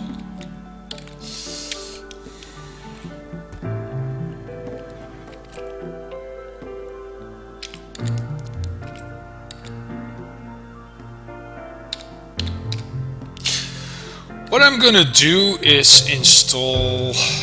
I want to replace the walls as well.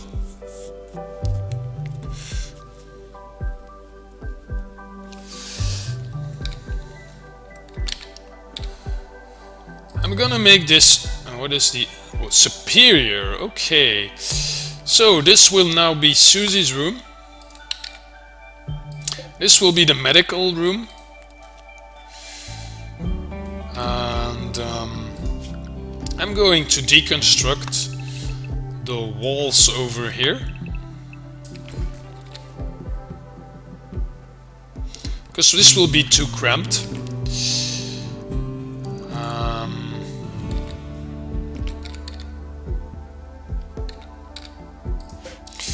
Good. Normal, normal, superior, normal.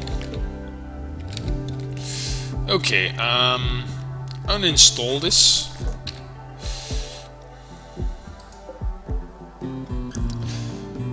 still have enough meat? No, we need meat.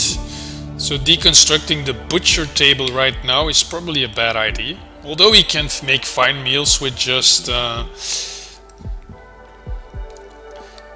berries and rice. What's inside the trap? There's nothing inside the trap. I think. A suspended spike weight held up by a delicate trigger. When the victim disturbs the trigger, the weight is released and falls on his head or torso. So obviously with a wooden deadfall trap that would be a wooden block falling on their head, whereas a steel one would have steel drop onto their head, and a marble one would have marble drop onto their head. Still depends on the size of the thing that falls on their head, but imagine a room with a very tiny rope that you can hardly see, and if you hit it, out of the ceiling a big block of steel falls on top of your head. Or a big block of wood. Well, obviously steel or marble are more serious than wood, that's for sure. But how do they compare amongst each other? Not sure.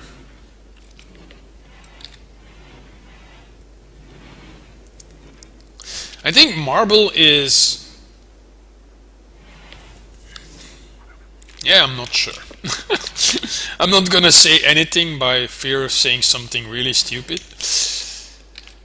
So we cannot move the tables. In that case, we will deconstruct the stonecutter table, the butcher table, and the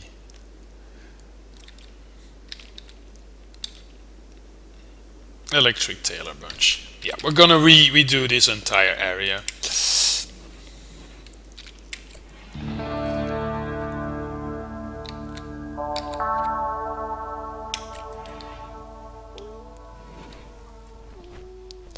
While we're at it, if we're putting a stool in every room, let's do it in these ones as well.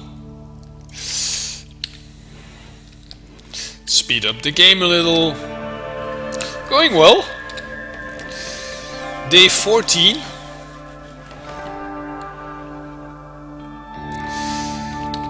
Our cook should make some more meals though. Where is our cook? Oh yeah, our cook's in bed. Who should treat him? Who's our doctor? Susie is. Is Susie? Yeah, Susie's our doctor. 8 in medicine, that's okay. So our cook's currently in sick bay. We have our butcher table is going to be moved. We will also move our electric stove. So in the meantime they will have to eat raw berries. And that can give them food poisoning. But it's a risk we'll have to take. Let's just give our cook the time to recover. Superior.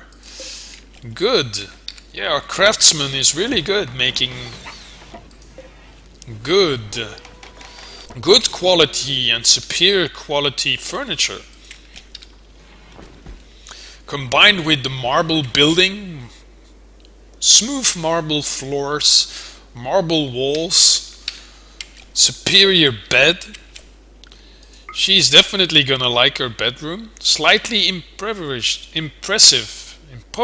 no longer poor, rather tight. It seems like adding the stool has made it rather tight.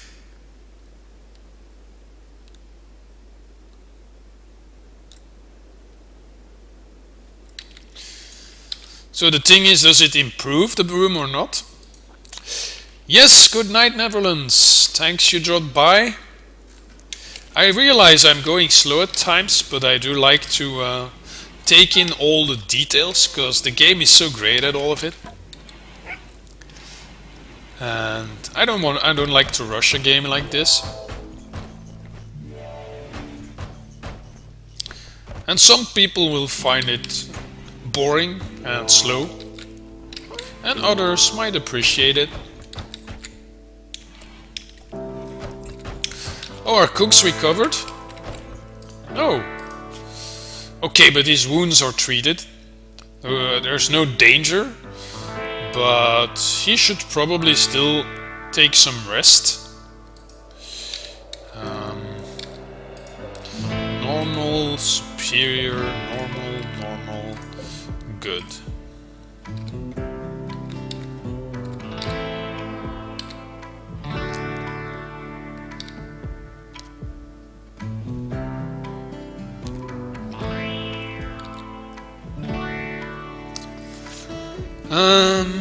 What are we going to do? I want one room to be for the sick people. I don't want it too far away from the rest. I want to pick this one, but that's why we have the animal box in Colin's room.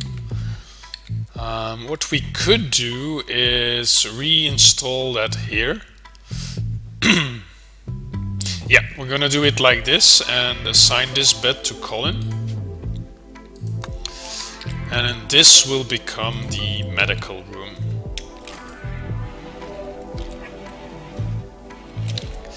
Right, then here we will have to lay out our base, or our crafting rooms. So what I want to do, how do I want to do the layout?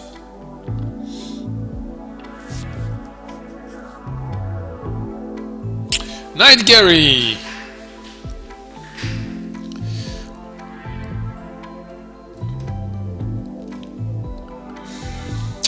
Let's open our planning tool a bit. Maybe I shouldn't have torn down these walls.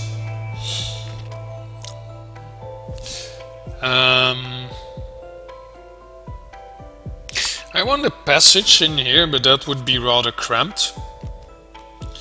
So might better not do that. Just go straight into the room.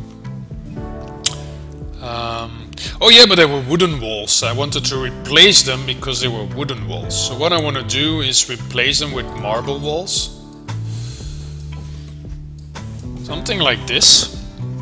And then keep this as one large area for all the other crafting stuff. And this will have the butcher table and the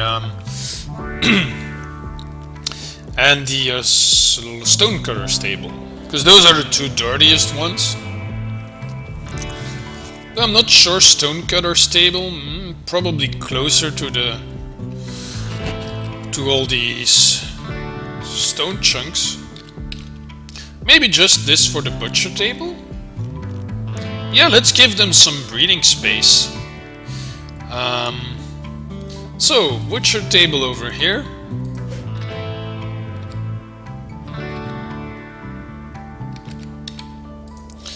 And then we will create a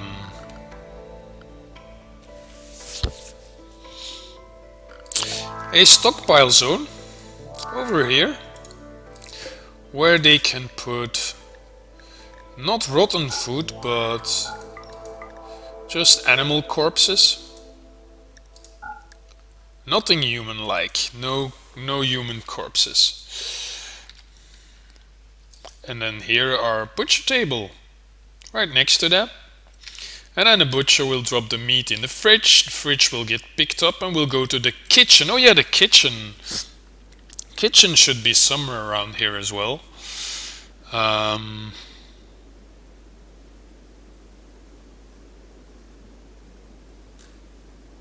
Close to the fridge. I wanted to dig out this area as well, but unless we keep the kitchen here and then move it over here somewhere, but that's further away from the dining room. Unless we build the butcher area somewhere around here, so they can go in the fridge from this side, and then the kitchen over here. Just thinking through the options here. Or we might combine the butcher and the kitchen in one room. Preferably not. Preferably not. The issue is that we have a passageway here. If we want to make these rooms accessible, but should we? Maybe we shouldn't.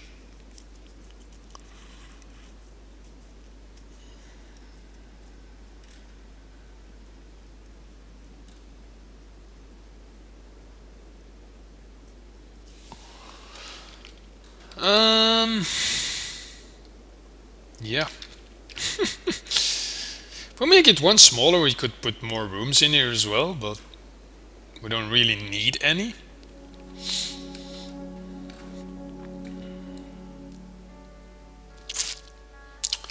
Oh man, I'm thinking this through a bit too much, I guess.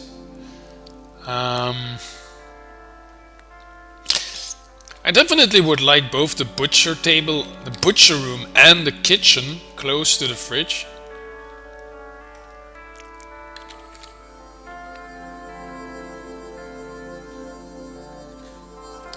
Well, it should be spacious enough.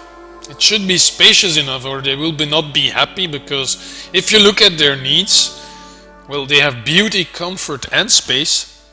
If it's not spacious enough, they will not be happy. So beauty will be okay with all the marble. Comfort, if you have superior beds and they can eat at a decent table and things like that, then their comfort will be good. Yeah, sitting and sleeping comfortable furniture. And then they have space. So if the rooms are too cramped, that's not good as well. And beauty, well, yeah, corpses, meat, raw stuff like steel and yeah, these chunks, they're ugly. So if they have to look at that too much, then that also drops their mood. So that's why I would like to have the butcher and the kitchen somewhat sealed off from the dining room. And not in an area where they constantly have to move through. That's especially why I wouldn't like it here and then have a passage through there. Alternative, we don't have to do butchering all the time. So what I'm gonna do is actually I'm gonna do it like this. This will be another wall, and the butchering, we will cancel that and that.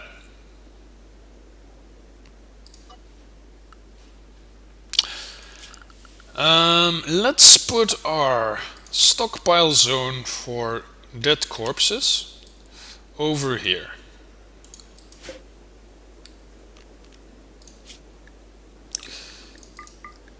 But not human corpses. Right. Not rotten. And that will be the preferred storage for dead animal corpses.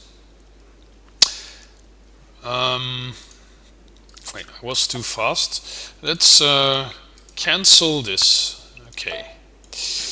Then, next to that, we should build our butcher table.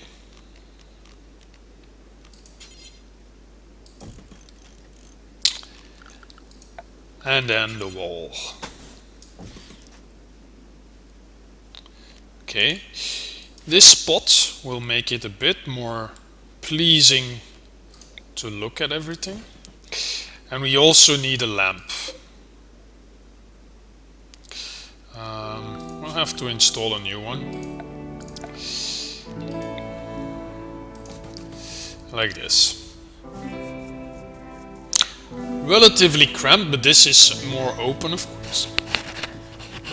And this is not gonna be a beautiful room anyway, with the butcher table.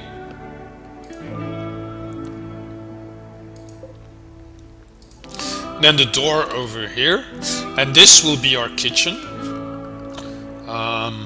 So here we will put...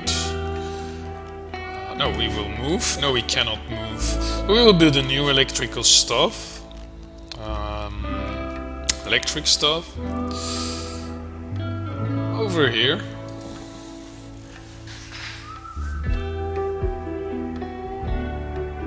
Yep, that should work fine. And then here we'll have another crafting station. We have a few more things. The thing is, I don't want to make it too cramped, but for thus far we might have to. So what do we need? A crafting spot, but chips and bows, don't really care about those much. Sculptor, not really interested at this moment. So what we do need is a tailor bench and a stonecutter's table and a research bench. Those are the three that we definitely need.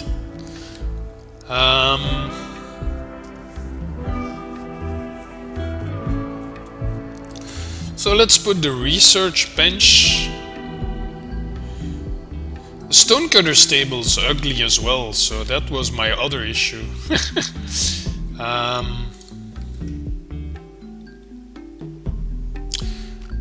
Well, let's assume that we'll build another wall here. With a door, of course.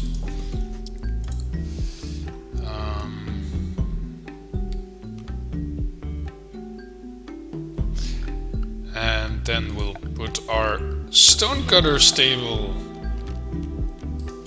in here.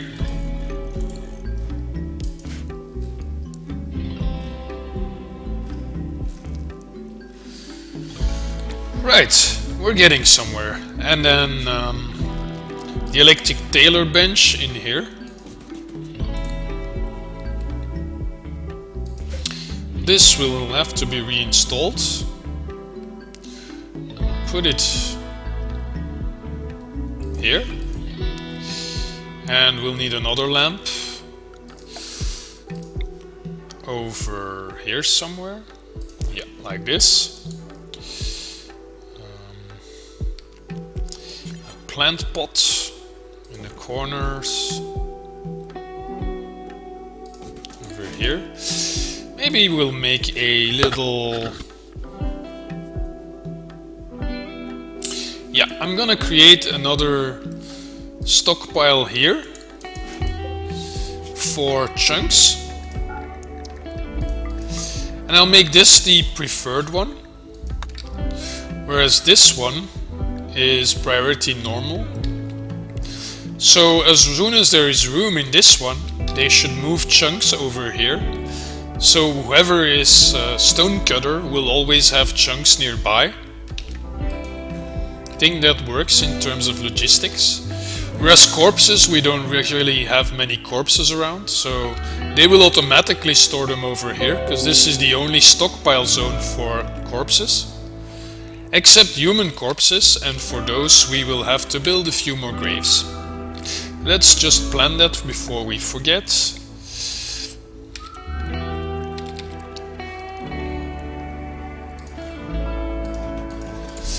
Right, out of sight as well, but within a certain distance. Let's just take our home area again. Yep. Roof area. Fine. Okay. I think we have a plan here. The only thing missing is a research bench. We could put it where our current stuff is, but the issue is that to do research efficiently, you should be quiet and left alone. So it's not a good thing to put it in the dining room. So I will need another room.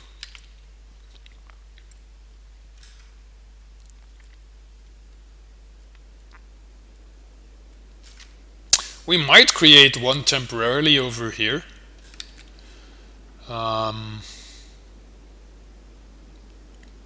Who is doing our research? Stone, who is also our construction man. He's also doing crafting. Colin's also be able to craft, but he's primarily our cook and hunter. So the guy doing the research is the same one who is doing tailoring and stone cutting. This is why this is a good layout, because butchering and cooking are both done by the cook.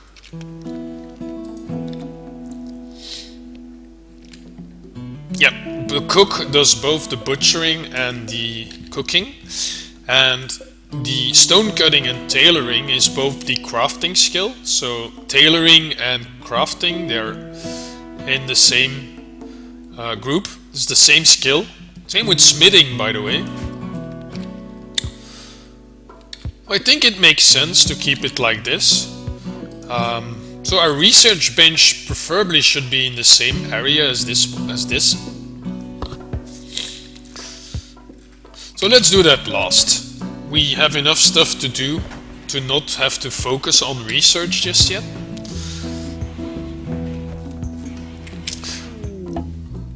And while we're at it, something I also forgot is to deconstruct these walls. Because we're gonna make marble ones. And we're running out of marble, I think. Oh yeah, we're running out of marble because we don't have the stone cutters. What's he gonna do first? The wall? Steel. Do we need steel and wood? Okay, that should go fine. They're already carrying chunks over here. Who's our construction guy? Stone? Oh, he's sleeping. That's why we need the stone cutter's bench to be able to make more marble blocks.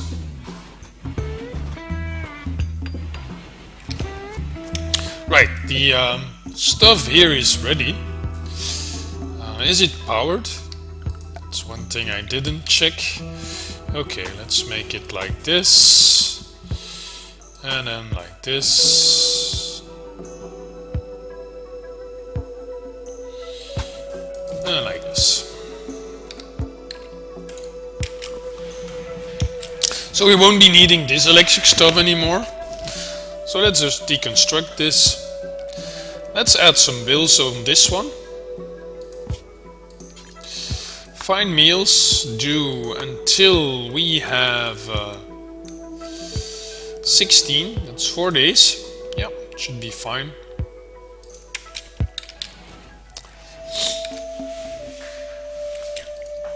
And our cook should rest. But he should also cook because we don't have any meals. We have plenty of food, mostly berries. But we need meat and we need our cook to start cooking.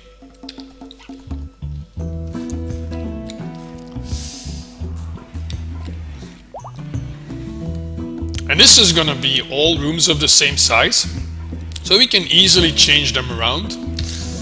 That's also an advantage. Only the dining room and the fridge here are somewhat separate.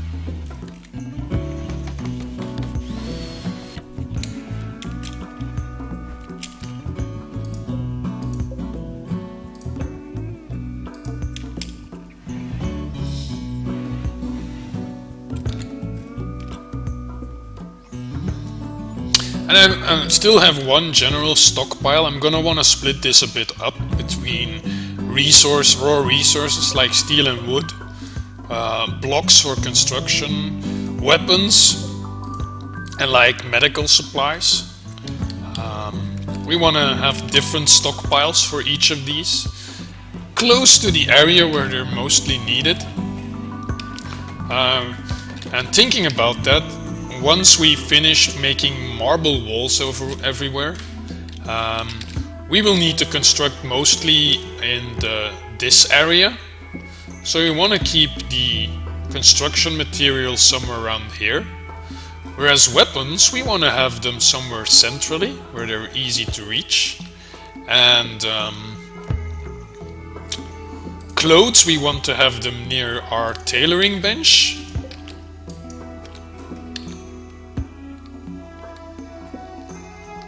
Food will go in the fridge, animal corpses will go here.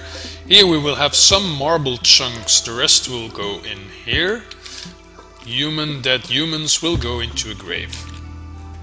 I think we've got that pretty much covered.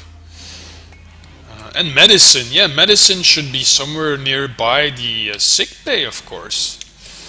Why not just make a very small stockpile, just one tile,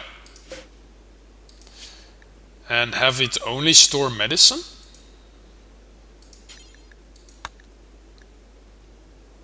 Makes sense, doesn't it? I don't know why I've never thought about this before. But where is medicine? Yeah, medicine. Just medicine. There we go.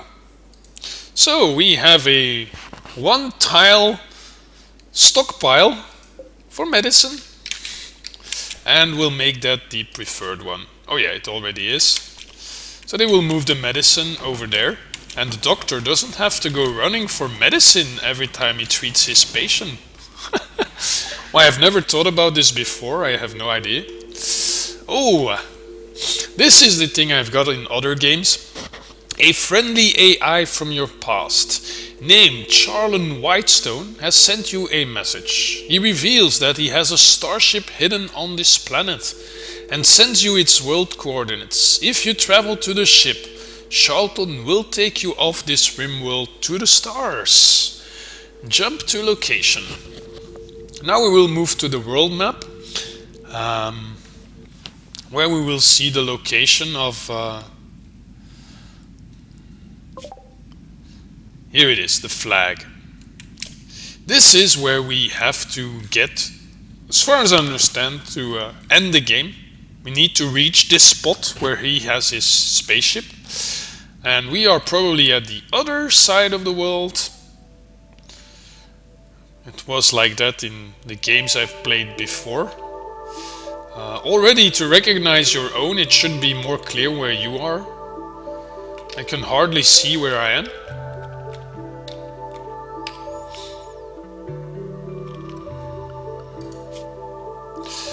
So these are 3 good factions. That's also a reason why this is a great game. So we have 3 Outlander unions, 1 tribe and 1 pirate band. Oh. Yeah, so the skull is the pirate band, the hut is the tribe, and the 3 houses are 3 different, how do you call them? Outlander unions. The question is, where are we?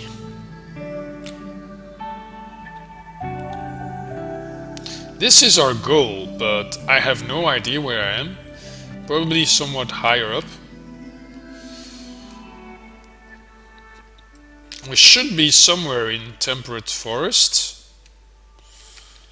But, oh, here. Yeah. It's hard.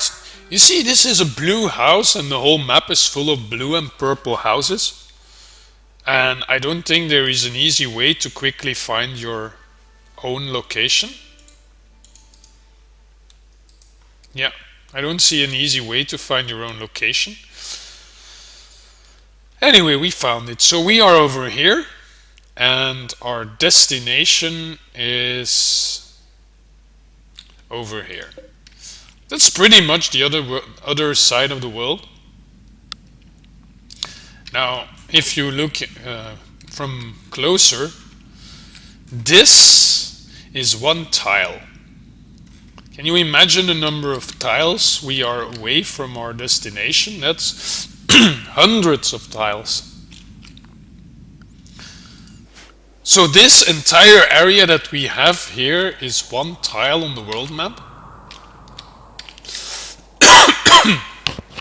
And as far as I understand, if you choose to make 100% of the world, which I've done, then every single tile of that world map has an entire area created like this. So that's indeed a huge map, really, really huge, and detailed. So I really like it, and all of it's random generated.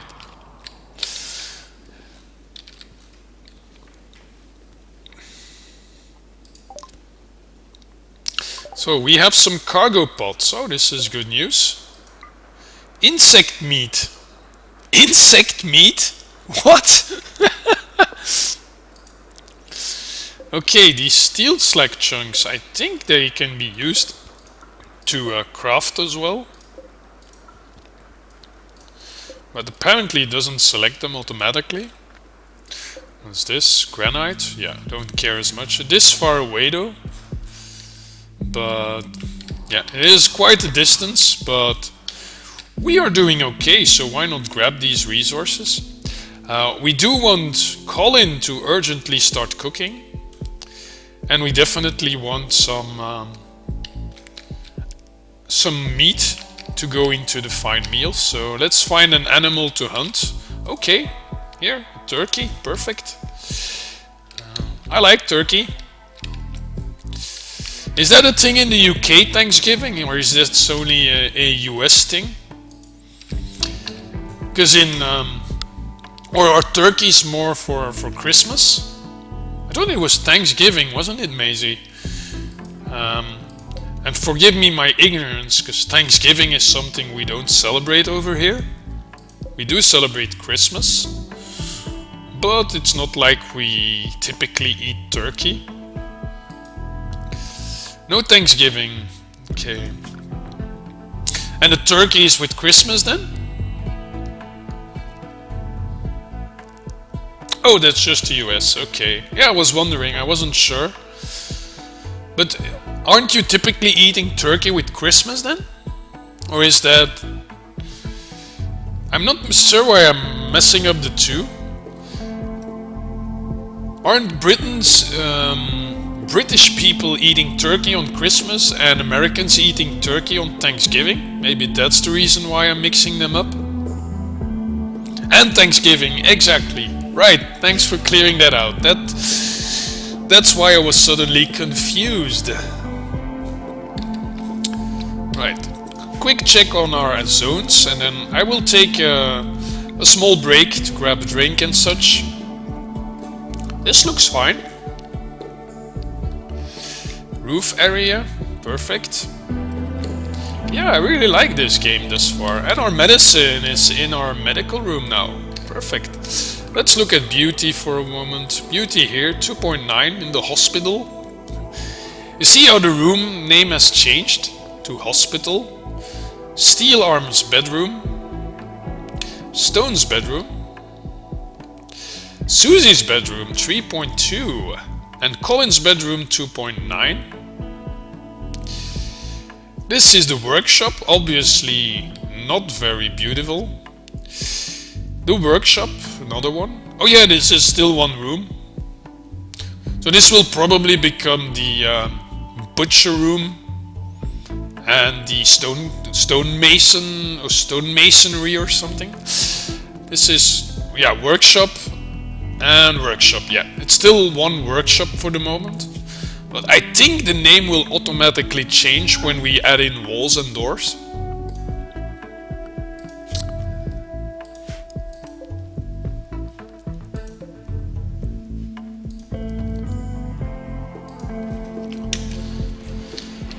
Who's gonna hunt? Susie? No, she's dragging stuff. Yeah, she's gonna drag all that stuff here to our base. Colin's gonna hunt. Oh, we already shot the turkey? There's another one. Well, we can do with one for the moment. Should concentrate on making more meals. Where's he going? Hauling insect meat. No, Colin, you should first butcher, man.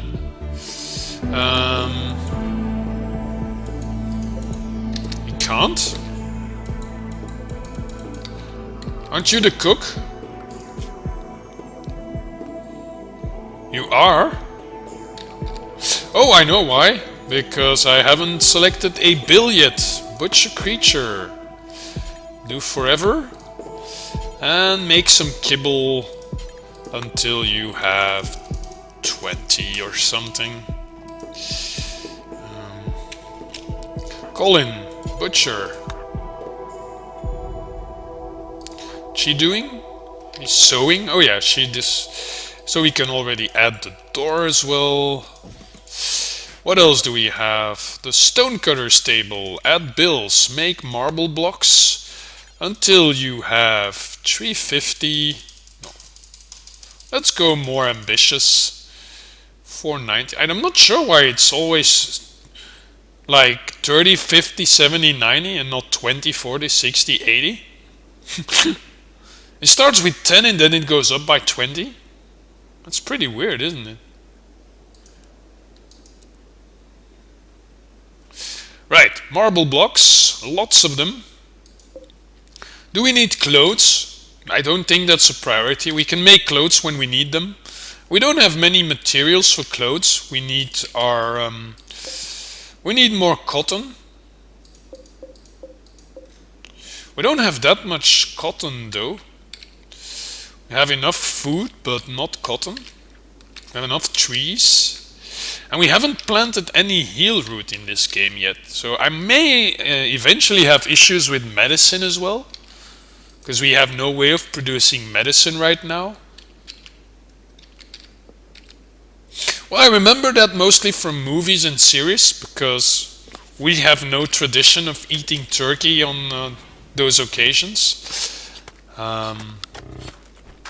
Although turkey is something that is regularly appearing on tables at certain celebrations and things, but it's not specifically linked to Christmas or something like that.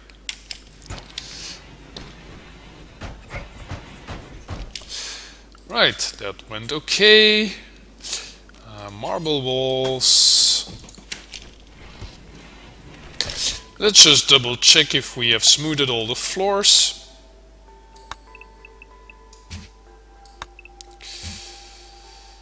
Oh yeah, cancel.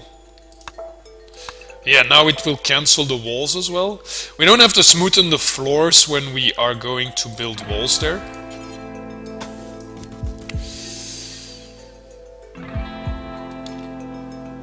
Right, I think that's gonna be fine. Okay, marble door. I think we're doing a good job of replacing the wood with marble. We do have to do this outer wall. Same with the fridge and all, but one step at a time, because if they remove the wood, then the room is no longer closed off. So the outer walls, I want to be careful before that I can rebuild them immediately after I remove the old wooden walls. And now Colin's cooking again. Gonna make a lot of meals. Wow, do we only have 19 meat left? Man, that meat goes down very quickly.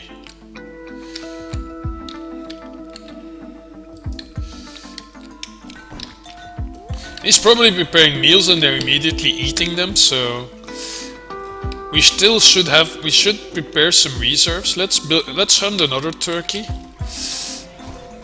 And then let Colin focus on making meals. If we have enough meals, then we are pretty much okay.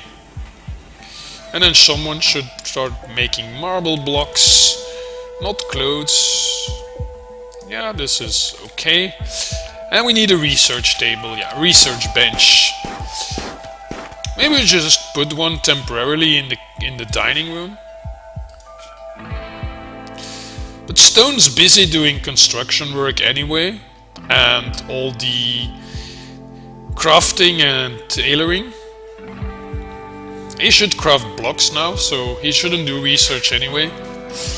And Colin is cooking and hunting, so he's doing a whole food supply chain. He's hunting animals, he's butchering them, and he's cooking the meals. Which unfortunately does slow down the preparation, because he has to do all the other work as well, the hunting and the butchering. But that's okay. Well, except for the sowing the plants.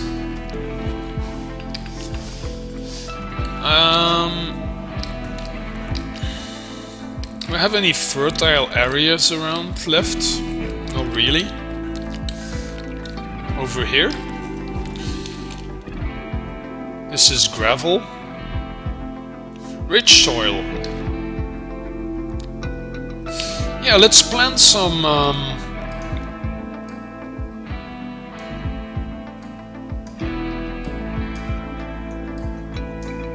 Oh, we can't connect it? Yeah, this is already... Damn it. Well, we'll make this our heal root farm.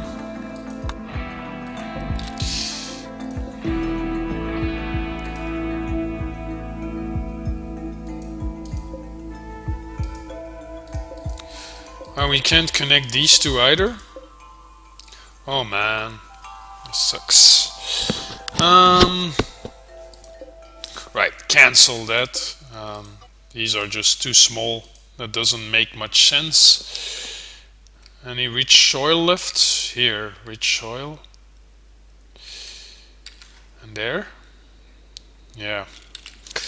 It's difficult to see difference between mud, gravel and rich soil.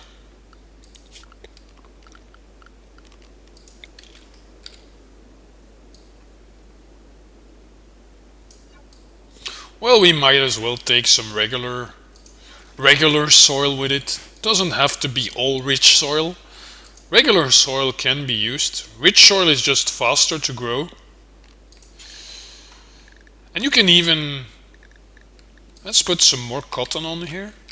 You can even argue whether the longer distance to go there is worth it to have rich soil rather than have regular soil right nearby. Something you could argue about, I think.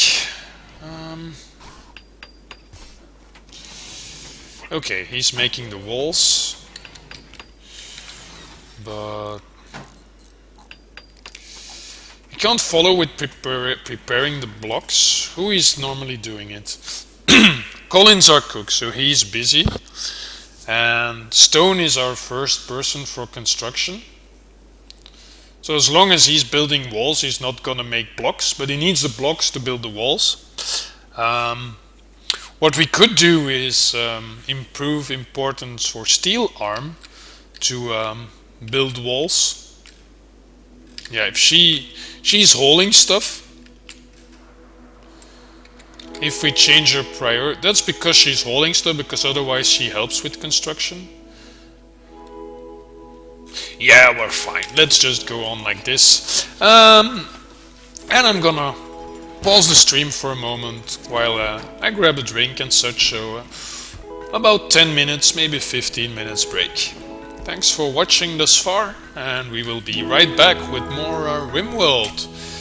We're day 15. About halfway through where I was with the other game I showed at the start of the stream. So see you again in 10 to 15 minutes.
Right, back for more Rimworld, and I have managed to make it a slow and boring again that everyone's run off to bed, or not to bed, who knows. um, a few more things I want to do. First, these bad beds, let's just deconstruct them, we're not gonna use them. We can build new ones. The normal one will keep as a backup. How's the other furniture? So normal. Everything normal and superior will keep. Normal, good, superior. Everything poor or awful we will build again. Because we can. This one's poor.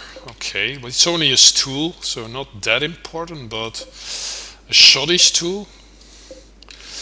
Alright. We have also an awful and a poor chair here. Right, let's focus on these walls first, finish these rooms, and then we'll replace some of the furniture. Let's also check the traps. What if we no,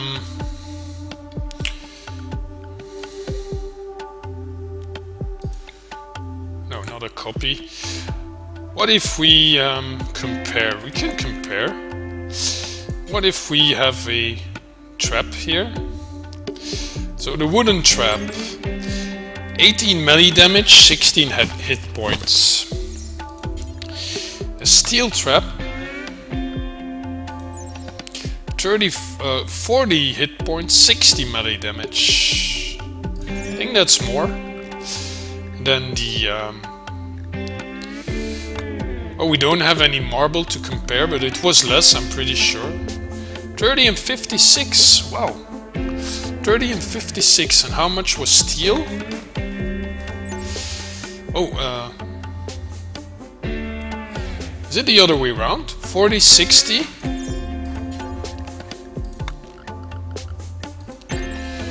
Yeah, this has more hit points, but lower damage. We want high damage. We don't care as much about the hit points.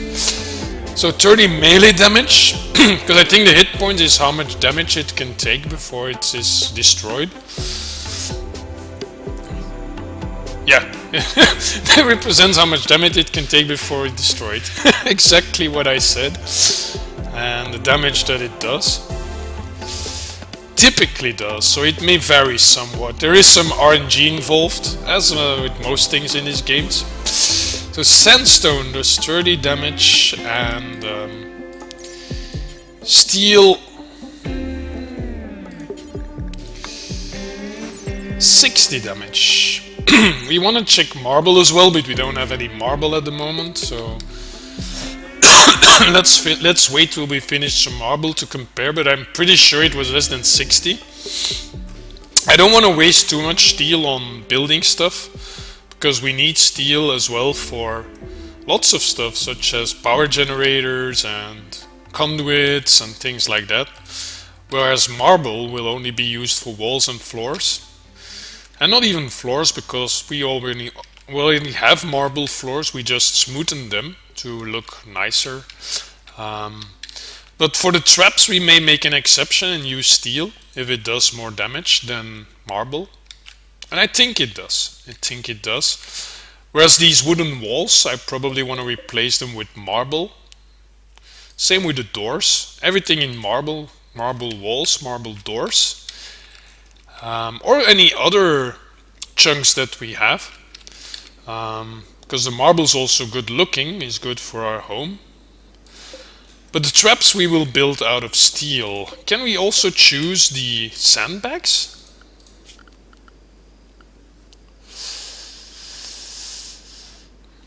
No problem, Maddie. Thanks for dropping by anyway.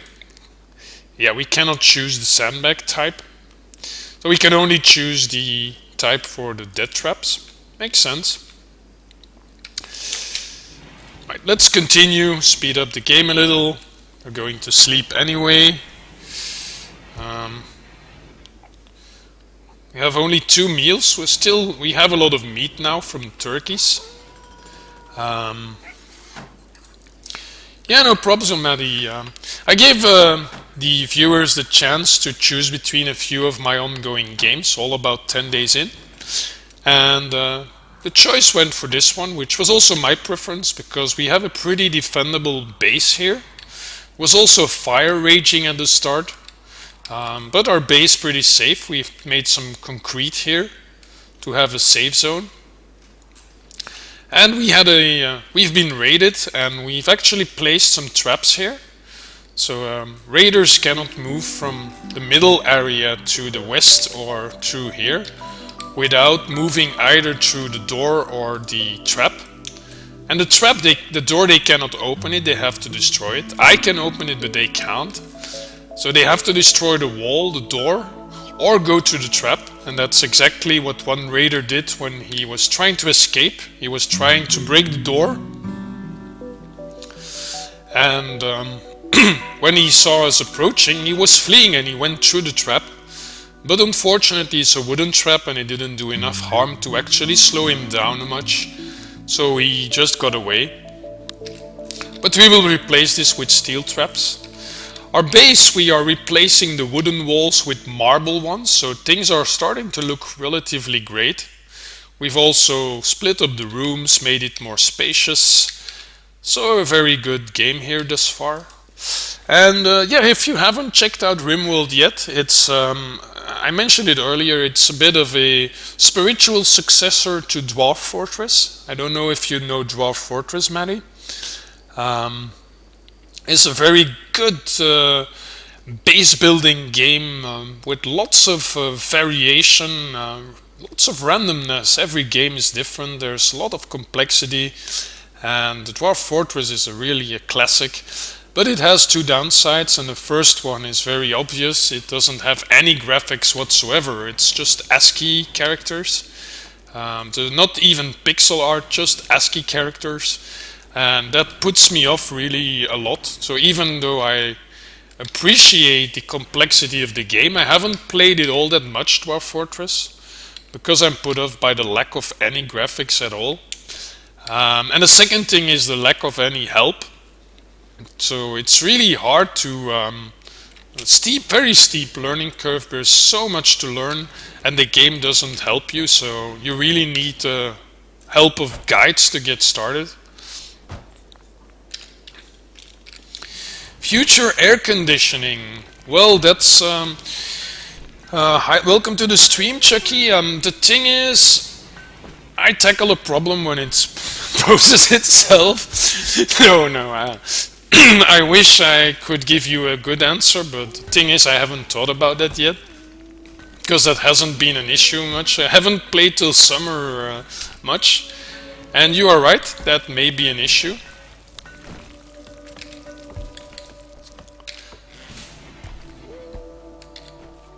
But can't we just put vents where the walls are now, between the different rooms? What do we have in heating? I know there's heaters, vents, equalizing temperature between two rooms, coolers. We could place coolers, but they consume a lot of power.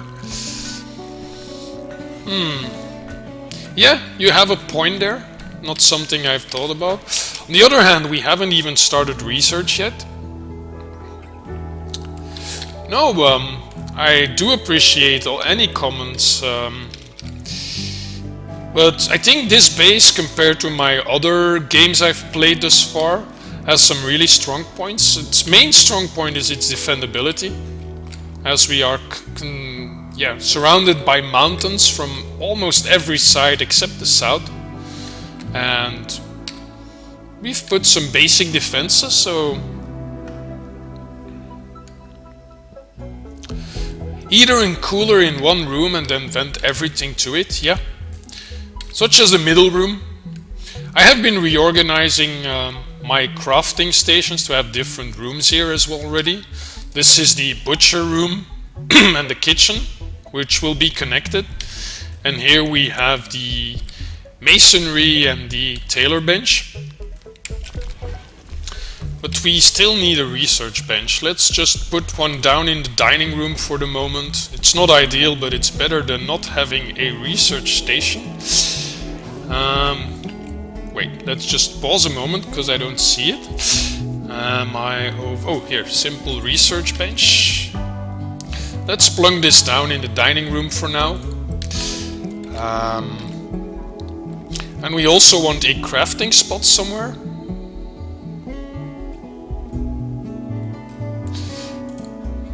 But what do we need crafting spots for? Shivs and bows. We don't want shivs and bows, we have guns. That was a fortunate start though. I think yeah, the music's great, Maddie.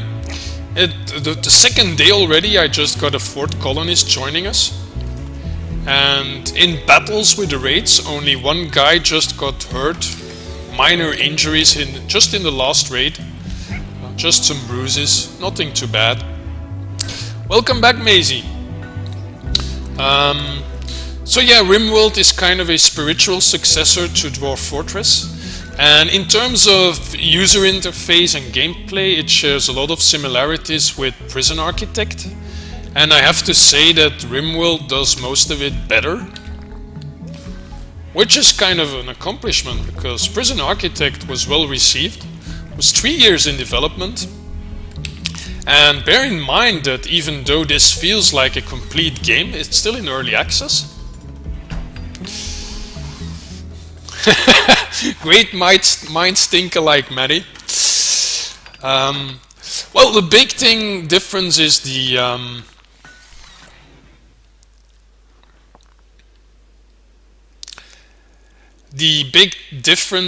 the setting, of course, because you're in a future world, you're stranded on a foreign world and have to build a colony, whereas Prison Architect, of course, has you manage a prison.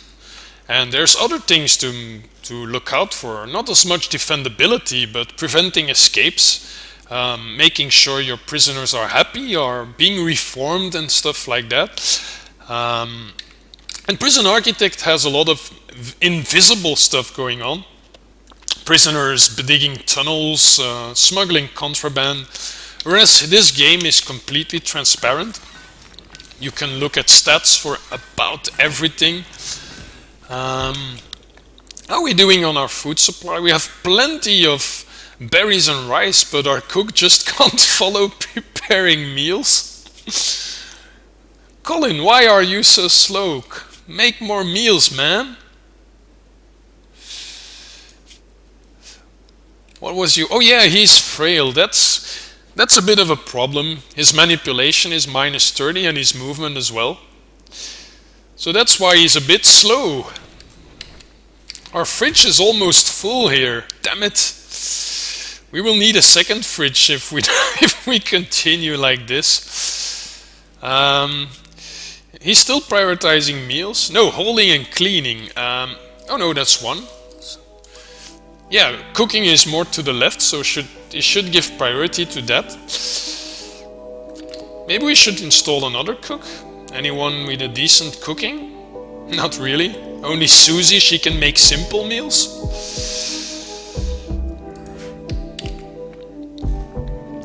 Well, let's just keep it like that. He'll just prepare more meals. We've only just set up our food supply correctly after the raid and all. We'll do fine. 2 colonists idle. Need a research project. Yeah, we do. So, do we go for smithing? Passive coolers, although we still have time and it doesn't take much to research it. Other things I do like are microelectronics. That could be very useful to get to geothermal power. I believe with geothermal power you can you can build power plants on top of steam geysers. And we have a few around, I believe. I thought so. No? Oh, come on. I was sure I had some nearby. Apparently not. South? No. Well, in that case... I thought I had the steam geyser nearby, but I must be mistaken with another game I was playing.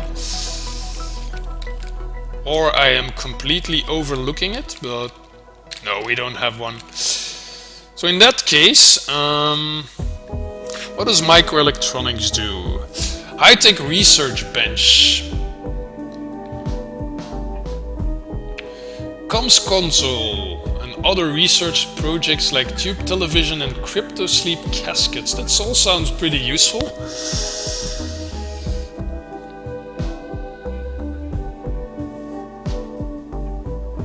And only 700 to research, that's the same as smithing. So I'm gonna go for microelectronics.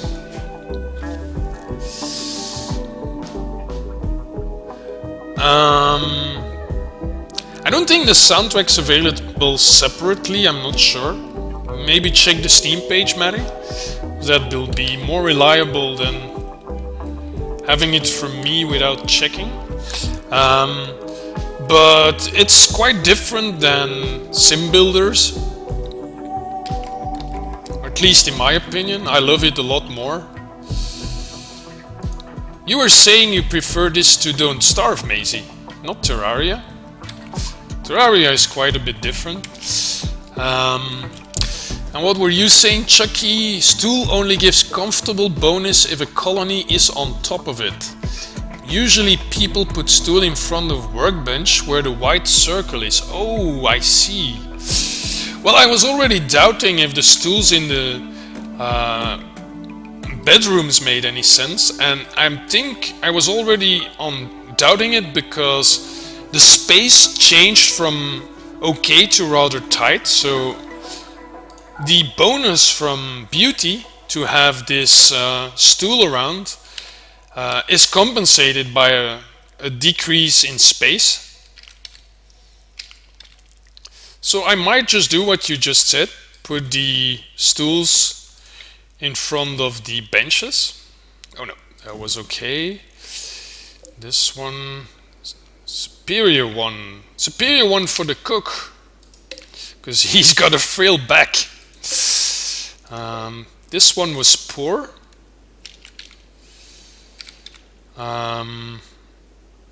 Let's just deconstruct the poor one. We have a good craftsman and construction, so we might just make new ones. So a good one over here for the tailoring, superior one for the cook, another superior one for the butcher, which is the same guy as the cook, and a good one. Wait, why is there still one blueprint here? I said deconstruct, not reinstall. Cancel this. Okay, yeah. Reinstall here. And here we have stools. Oh, a superior one for the chess table. I also want to replace the bad chairs here. Let's deconstruct the awful one and the poor one. I will build some new ones. We still have a normal bed lying around as well.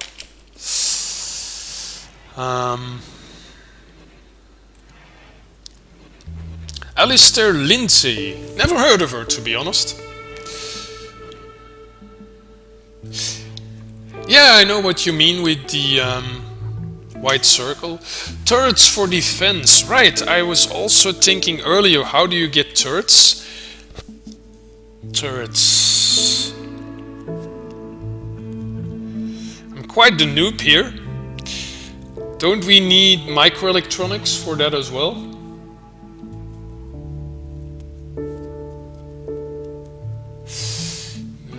The analyzer. Gun turrets. Yeah, we need microelectronics. Right. Oh, we just need microelectronics? Oh no, electricity. Where's electricity? Here. We already have that. Can we already do this? No. Why doesn't it say microelectronics? Oh, we had still had microelectronics selected. I'm sorry. So microelectronics will unlock gun turrets. Okay, so that would make perfect sense then. Age before beauty. No, space before beauty. Yeah, the research bench. True. Superior one. Shoddy one. Let's just build a new one. Build a copy over here. We've got lots of superior furniture. That's a good thing. We do still need more storage areas nearby. We need to mine out this place so we can build more buildings. We'll also need more power. Let's just go ahead and plumb down another solar generator. Will this have enough light? We'll see. If not, we just mine a few blocks away here. Might as well do that straight away.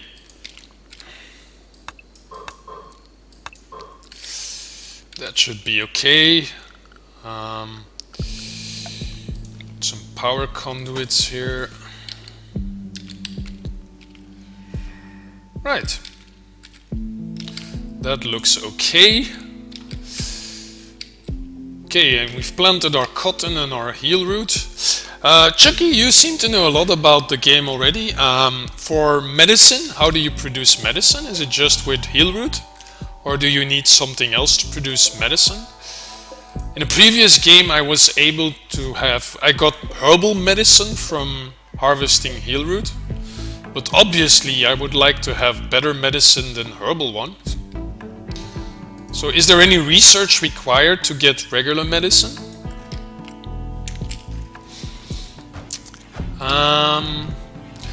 We also might plunk down a few more batteries. The question is where?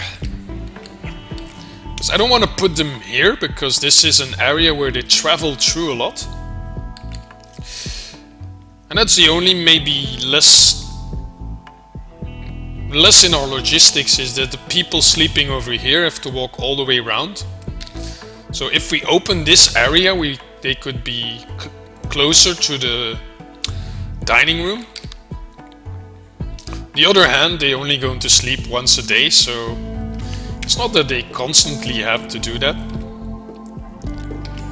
Whereas movement between the fridge, the farm, the cooking the stuff and the butcher table, those should be nearby. That's more important, because that's a distance that has to be traveled quite a lot.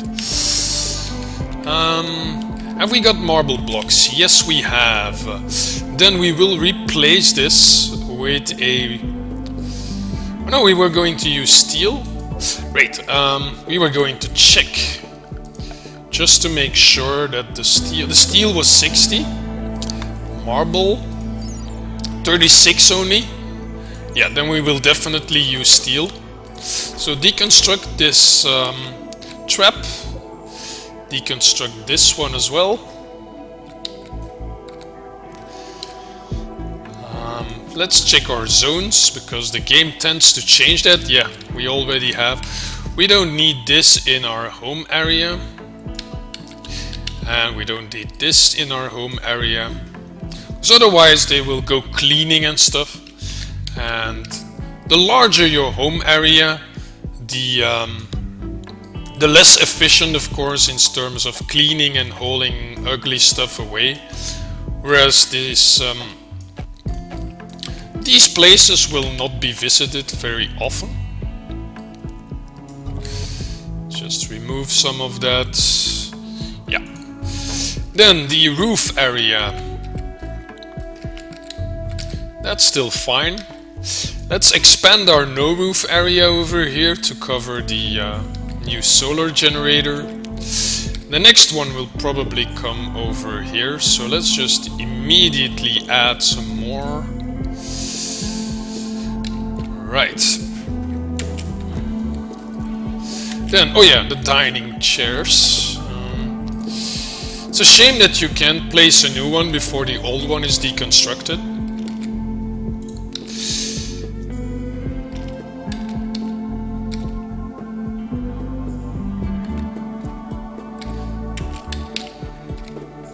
How many? Still only one meal?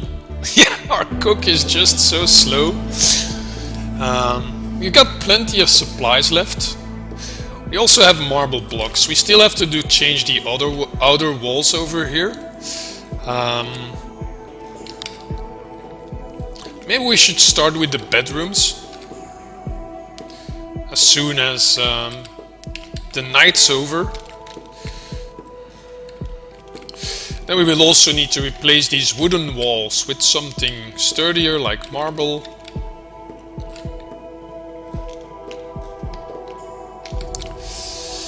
Micro first. Okay.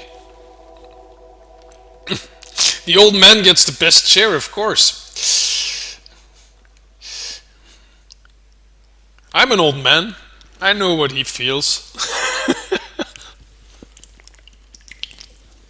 Well, old is relative. Um, what was I going to check? I'm always thinking so many things at the same time, and then I tend to forget something I had in mind. Keep only the important stuff open, the different types of food. We still have enough meat. Our fridge is full. Yeah, that's also an issue. Our fridge is full. And we don't really have much room for expansion. It's already pretty big. So maybe we should make a second fridge. Wait, but the kibble shouldn't go in the fridge, right?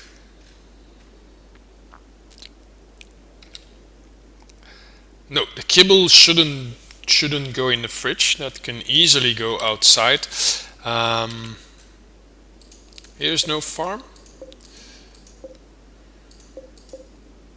Yeah, here's no farm. So here we can place the kibble. Let's make another stockpile zone over here.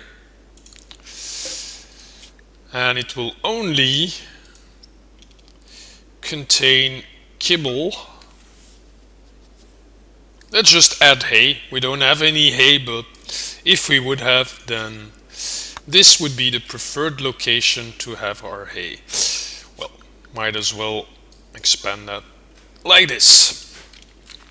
That should clear up some space in our fridge. Oh yeah, we have the insect meat as well. That's why we suddenly have that much meat. Is there any downside to eating insect meat? Doesn't look like it.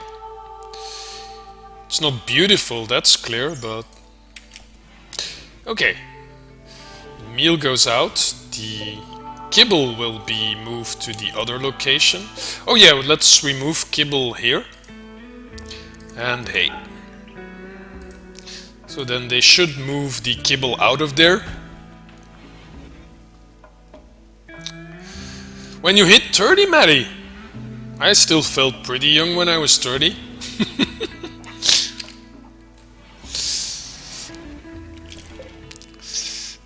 Table was okay. Oh yeah, this wooden stool was bad as well. Deconstruct. Let's only keep the good furniture. The sleeping box is also shoddy.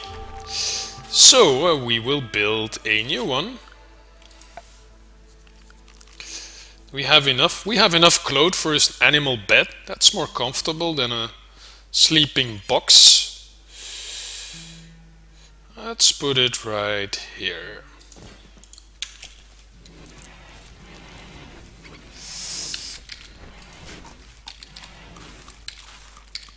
Okay, oh no, we have more food incoming? Oh my god, our fridge is completely filled with berries and rice and insect meat. Luckily that stacks, but not sure why they don't stack this automatically. Maybe because there's a different deterioration rate? Shouldn't it just take the average? Not sure if there's a maximum stack size. I'm thinking it's 75, but you could easily group these. Yeah, yummy, insect meat. Okay, they are stacking it, so it's not an issue here until we have something new. But we don't have any meals. Where's Colin? Where's our cook? What are you doing, Colin? Cleaning? What? Why on earth is he cleaning? We don't have any meals and you are cleaning? Let's increase that to 20. Where's my chef? Yeah, exactly, Chucky. Sometimes usually this seems to work just fine. But sometimes they just seem to do something different for whatever reason. Why is he cleaning? God damn it! Cannot cook, need materials? What? Need materials?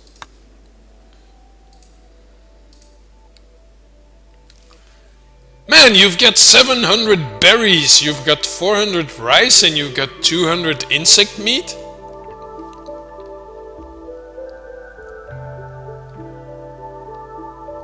Doesn't include insect meat. Oh my god, you're serious.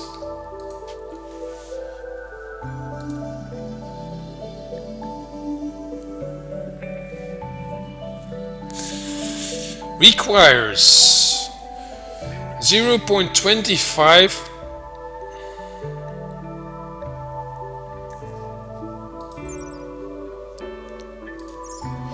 How do I close this? Oh, it's automatically selected.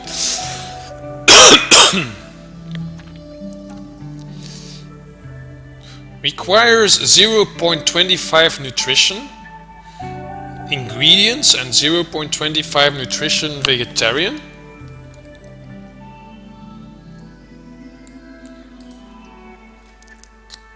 Insect meat, yep. Oh, you can't use human meat either? Wait, what if I have a cannibal? Okay, let's hunt something then. I'm sorry, Mr. Emu. We are running out of... I'm afraid we are going to run out of animals here. And there's two emus. Wait, this is a male. Two males. Any females around? Because otherwise I might prefer to keep them alive so they mate.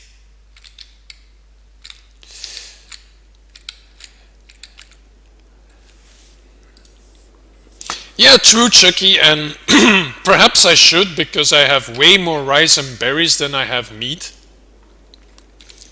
So otherwise our fridge will continuously be filled with fruit and vegetables. Let's just add another bill for simple meals. Oh no, fine meals do until we have 20.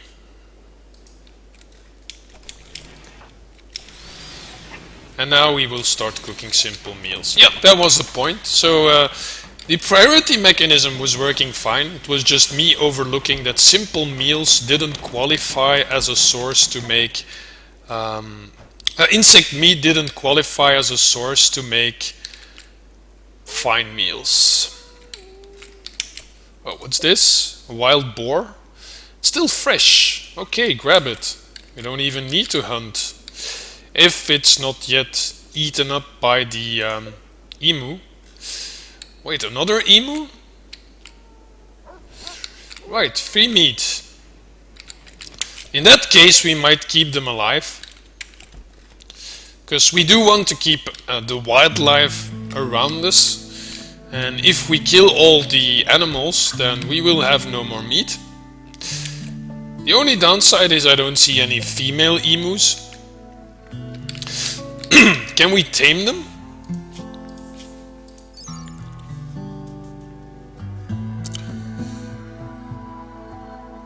Wildness 95.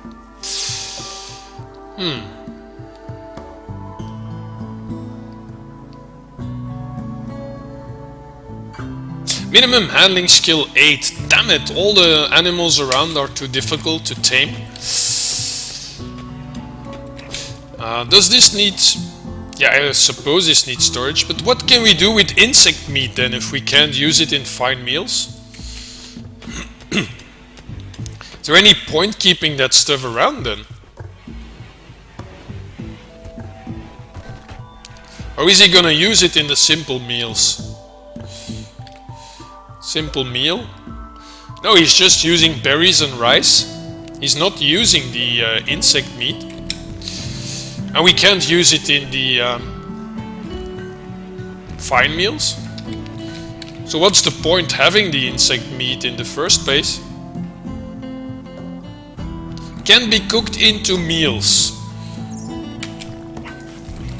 So it doesn't qualify to make a fine meal, but it can be used in a fine meal? Is that the distinction? So you still need other meat to combine it with?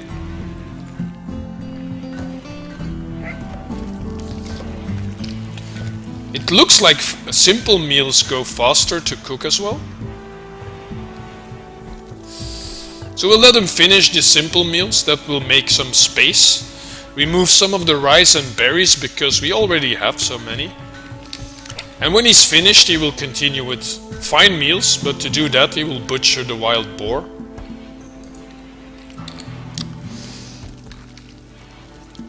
Right, a lot of stuff in the chat there. Yeah, you guys also noticed my chef were running off.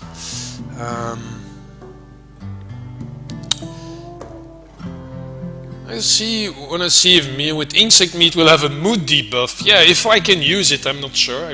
I suppose it needs to be combined with other meat. You can make kibble out of insect meat? Okay, in that case, where's the butcher table? Make kibble until you have... Can I not change this faster?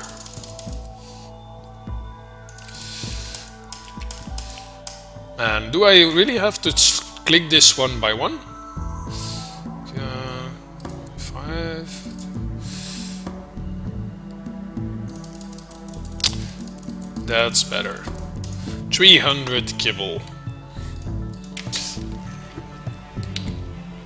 Though then we will have problems storing the kibble over here, but... I do hope he's gonna use... Oh, he's making fine meals now? No? Is he using meat in fine meals? No. Oh, rice and berries, berries and rice. That's some variation.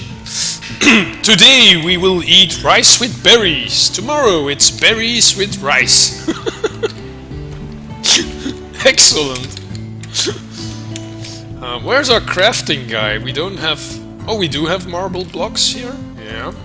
Oh yeah, we have to replace the traps before another raid occurs. Good that I think about it. Not marble, steel. A steel death trap. And here another steel death trap. Thank you, Maddie. Are you streaming tomorrow? I guess so. More XCOM. I'm looking forward to it. And thanks for dropping by.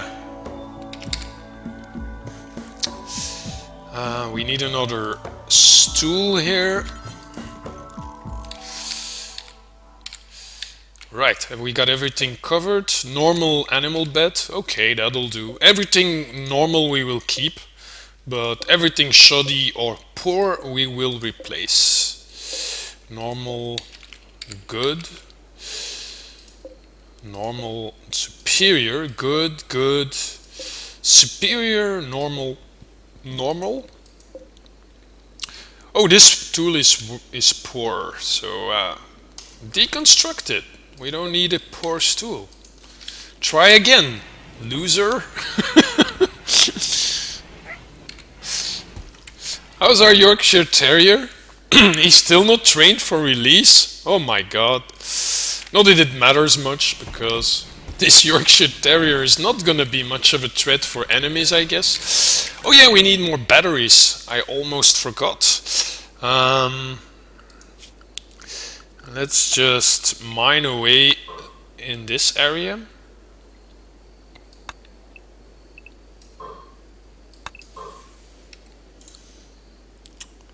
And here. Can't build it too far from our buildings because there has to be a roof on top.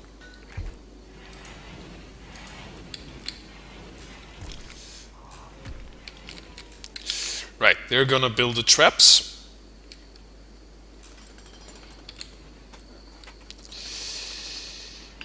And there we have our steel deadfall trap. Auto rearm.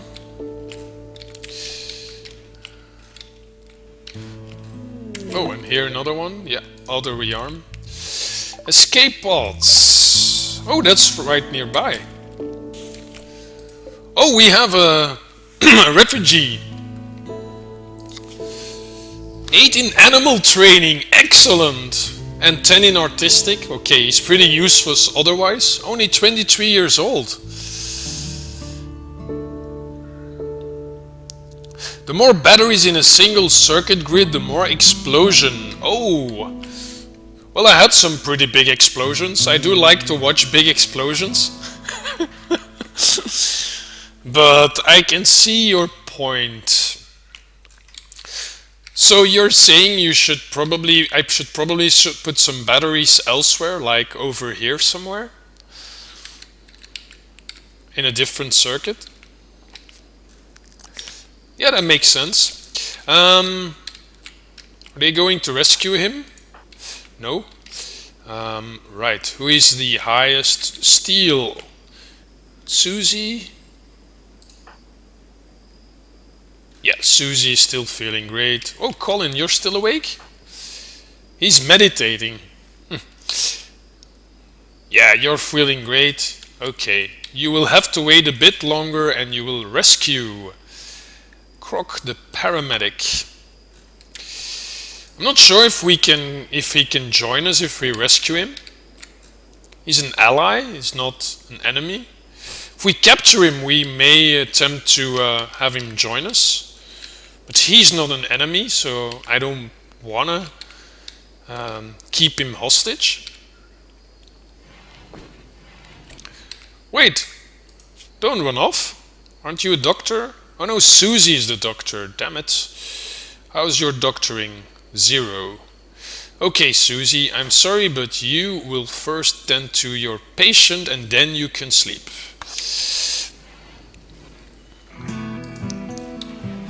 So we have the traps in place. We still need to replace the wooden walls by something more sturdy. And we have to replace our wooden walls over here. And we want to build an extra set of batteries somewhere.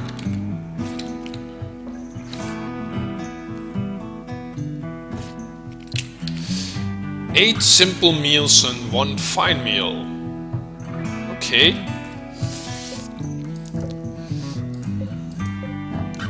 With pork and berries. Pork and berries. Who is going to grab the fine meal? I'm guessing the first one who gets up in the morning. Very civilized and ethical. I'm not sure I'm always civilized and ethical. I do tend to roleplay from time to time, and sometimes I can be pretty evil.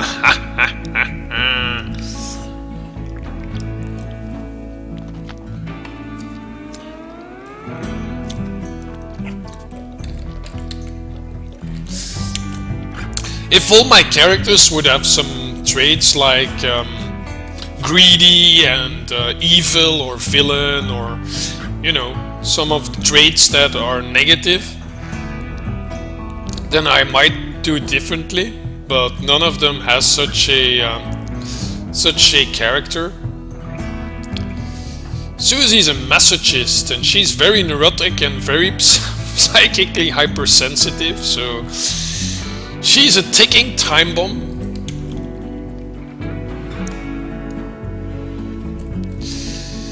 Do you set the kibble? Can you change the settings? Here you can choose what will be used, is that it? Okay, let's... I never gone that much into detail, but you're right. Let's just use insects.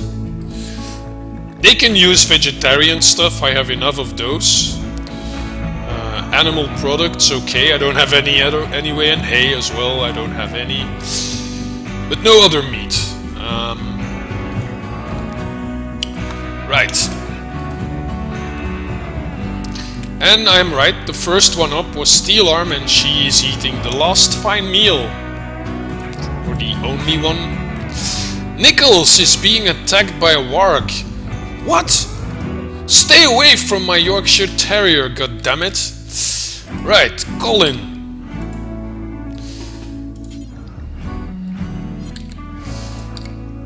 Susie. Sorry, I have to wake you up again. Not this guy, he's wounded. I can't control him anyway. Steel Arm. Stone.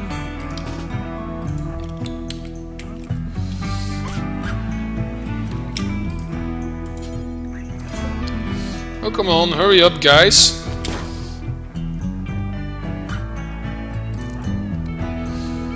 Oh, they're automatically shooting? Wait, move over there so you don't hit Susie. Wow, dead in 11 hours. Severe pain. He's dead. Damn it! Too late.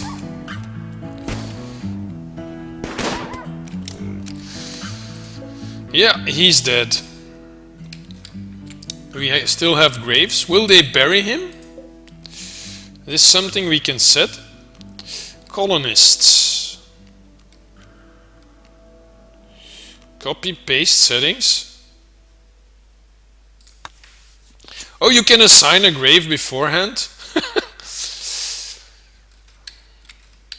But what I'm gonna do with the animal corpse of Nichols? I'm not gonna butcher it. Can I bury... Do you have something like animal grave? No. Alright, a tool cabinet. That's something that we could use. Does use a lot of steel though. And where do we put it? That's another issue.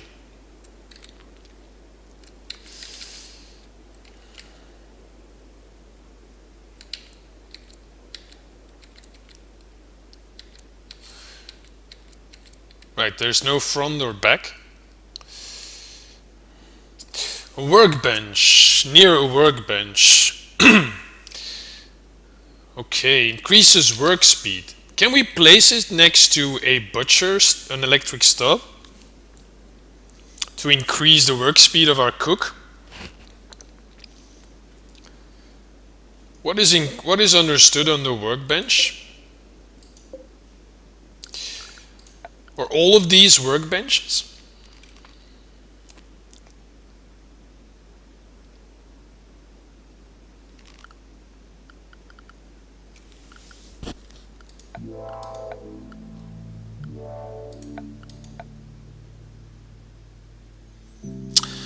Equipment rack. Yeah, that's a good idea to have an equipment rack around. Let's put it here at the entrance. Our dining room is getting somewhat cramped up. We want to make a room with a research bench, because I believe you need to be undisturbed to be efficient at research. The warg's not dead yet. Tame it or hunt it? Well, it's already wounded, so... And it killed our Yorkshire Terrier, so kill it! This is how ethical I am and civilized. Kill the beast! Damn it! Revenge! Bonded animals dead. Nichols, bonded to Colin has died. It will affect Colin's mood. Yeah.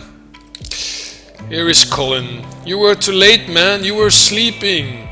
The coward. Our cook. Bonded animal is dead. Expires in 1 season. Wow, that takes long. I didn't know bonded animals would take so long. Smithing bench, tailor's workbench, sculptor's table, butcher table, machining table, and stonecutter's table. Right. Well, the cook also uses the butcher table, but doesn't have to do as much butchering as cooking, so I'm not sure 200 steel to speed that up a little is worth it. We do have enough steel around, especially here we have a large steel deposit, but right nearby. But also we don't have much space for that, so... Nah, we're not gonna do that. How's the new animal bed? Normal. Is there anything else that needed replacing? Oh yeah, they still need to deconstruct this one.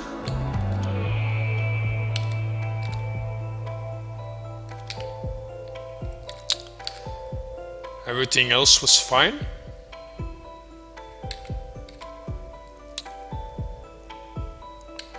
Okay. Right. This guy joined us. Did we get a message for that? He's still wounded. Croc. Right, he joined us. I'm not sure if that's a certainty. I think it was yesterday during the stream that there was this group of traders passing nearby when a raid happened, and one of the raiders were also attacked by the group of traders nearby because they were also hostile. So actually the trade group nearby took care of the raiders for me. That was pretty solid. But some of them did get wounded, and they left, and one of the guys collapsed and was left behind by his fellow allies. And he was right outside my base, lying there and incapable of movement. And I rescued him. I put him in a medical bed, and he just ran off again when he was healed. I could have also imprisoned him, but the other band was still nearby, that his group. So I was afraid if I was going to imprison him that they would attack me. So I didn't. I just rescued him. But he just ate meals, he used my medicine, and then he went off.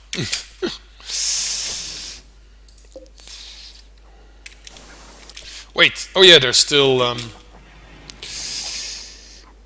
what should I do with my Yorkshire Terrier? What's she doing? Cleaning blood? Shouldn't they be killing that warg? Wait, not assigned to hunting? Oh yeah, he's still... Stone, you kill this warg, so Colin can go cooking. Okay, that's fine. What do we do with this Yorkshire Terrier? I don't think I can bury it. Holing, consuming, bury. No empty grave configured to store it. I cannot select a...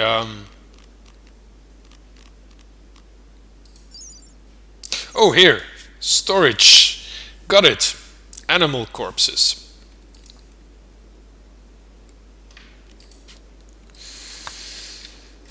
And now we should be able to consume Yorkshire Terrier corpse. Burying. Go ahead, Susie, bury your Yorkshire Terrier.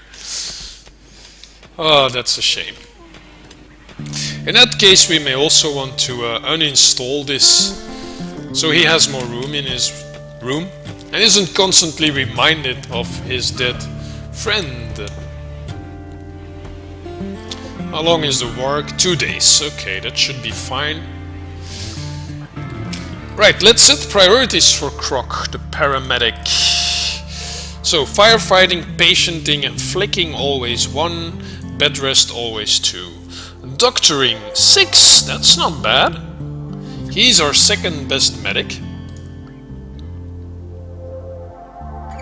So let's lower priority for medic on Stone.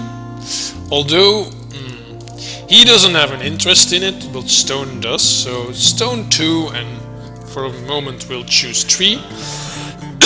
Well, paramedic should have given it away somehow. Wardening, no. Handling, yes, most definitely. You will handle the animals from now on. Yes, he's a paramedic, I just noticed. Cooking. Well, 4. Hunting, no. Construction, no. Growing, no, not really. Mining, no. Plant cutting, yeah, just like everyone else. And since that goes well together with handling, we'll set that priority 1. Smithing, right, tree, art, 1. You're by far the best artist in our group. Crafting 3, hauling 1, cleaning 1, research 4. None of our guys has good research. We'll set it to 2. Thing is, do we want them to prioritize handling animals before hauling and cleaning? It's good to have someone focused on that. Let's set art to 2. So hauling and cleaning is definitely more important than art. But plant cutting and handling, we don't have many people to do that just yet. Our farmer will go plant cutting if there's no farming to be done. I think that makes sense, we don't always have plant cutting to do. Let's keep it like that. Yeah, that looks fine. He's good at art, yeah. Very important. Very, very important. Where is he going? He's gonna clean? Shouldn't you be resting? Oh yeah, regular rest is only 2. So he's gonna do all the level 1 stuff. All priority 1 stuff. Before he goes to rest. No. You will rest. There's no urgency to do anything, so you go rest, man. Just fully heal and then we'll be glad to have you in our group. The good thing is, this mega slot needed level 9 animal training. He's level 8. He could also train the emus. Or did we kill them? No, we didn't kill them. Minimum handling level 8, and he's level 8, so he can actually train the emus. Turkeys? Oh, turkeys only 2?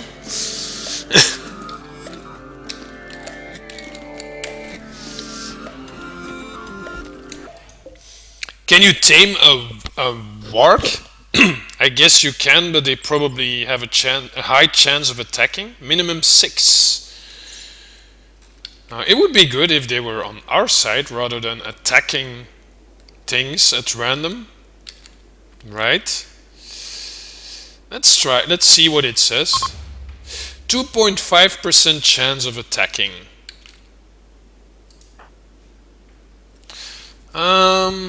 He doesn't have any decent fighting skills. Do we still have a weapon? Yeah, an awful club. So if he gets attacked, he may be down before the others can come to the rescue. That is quite a risk. 2.5%, but how much is the chance of taming it? Needs 6 and he's got 8, so I'm guessing the success chance is still pretty low. Let's just cancel that. And we'll see later. Right, time to build some more batteries as well. Maybe I'll just put 2 more over here and then I'll add another set elsewhere.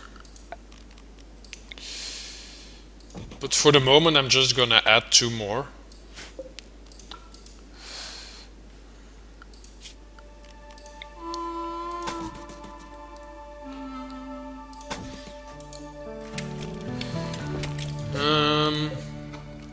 What? Another poor wooden stool? My god! Deconstruct! Again!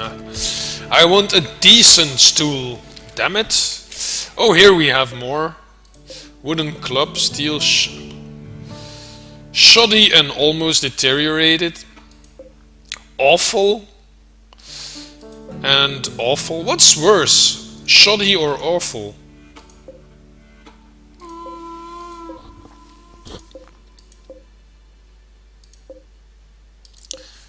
70%, 40%. So shoddy is worse than awful? Is that how I should understand it?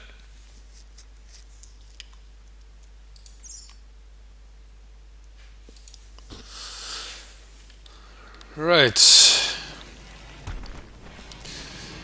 Bad things will happen when it rains. Not always. I had a flash storm earlier, wiping out. You can still see the result here. And the rain actually stopped the fire.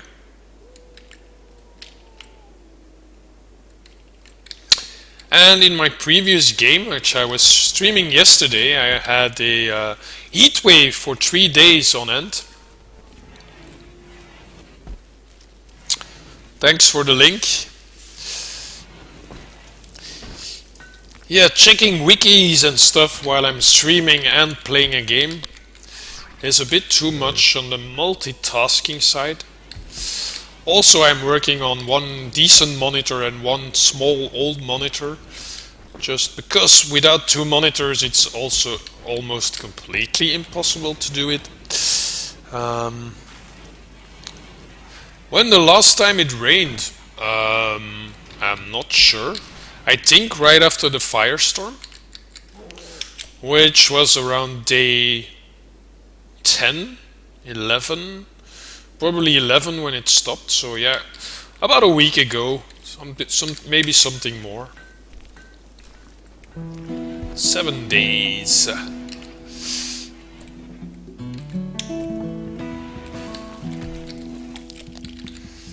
Need colonist beds. Oh yeah, because he's in the medical bed, but he doesn't have a regular bed. So I definitely need another room. 3, 4.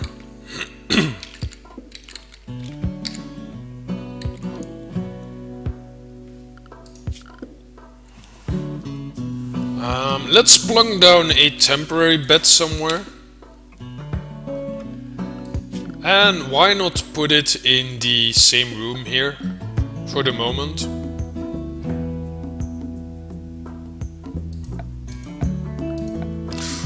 Or we may just change the bed when he's recovered. Solar panels. You mean the solar generators? I don't think the solar generators can be harmed by rain. I do know the batteries will short circuit when it rains, because you don't need a roof over there. I found that out the hard way, and it obviously made sense. Or you mean the moment you install them when it's raining? The rain not hurting them when they're finished, but when they're still being installed? I can't remember ever having any issues with that. One colonist idle. Yeah. You just wonder a bit. No problem. Let's put another stool here. Third attempt to make a decent one.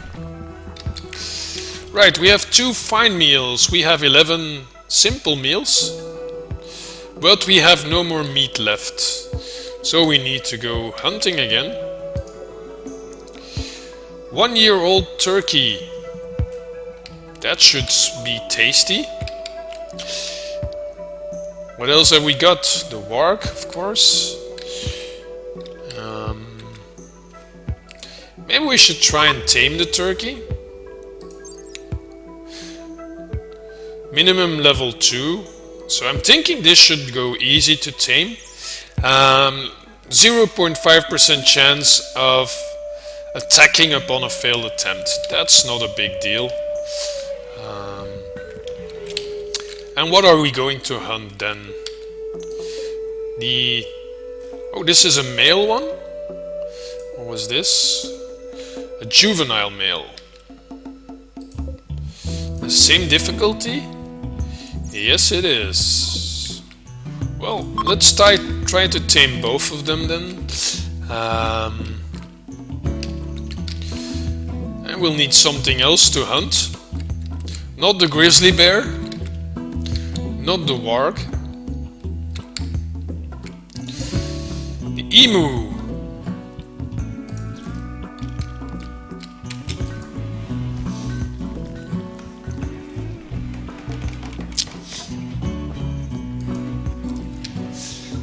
And I'm thinking this will have sighters, because it's a clear big room here. I still haven't sent anyone nearby. It should give me a warning message. Trap still up. Yep. Oh yeah, one thing I may have forgotten. Yeah, again this was added to our home area, which is not what we want. So otherwise they will run out to clean that area. Let's check the roof. Yeah, that's okay. Oh no. Batteries are in the open. Not good.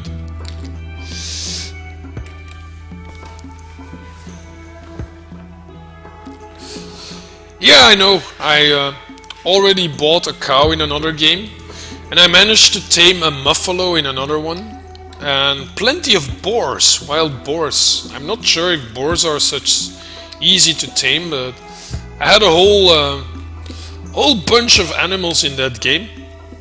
I'm still going, but unfortunately in that game my cook just died, and the next best cook only has a cooking skill of 2. So that was pretty much a big downer. We're sleeping, let's speed up the game a bit.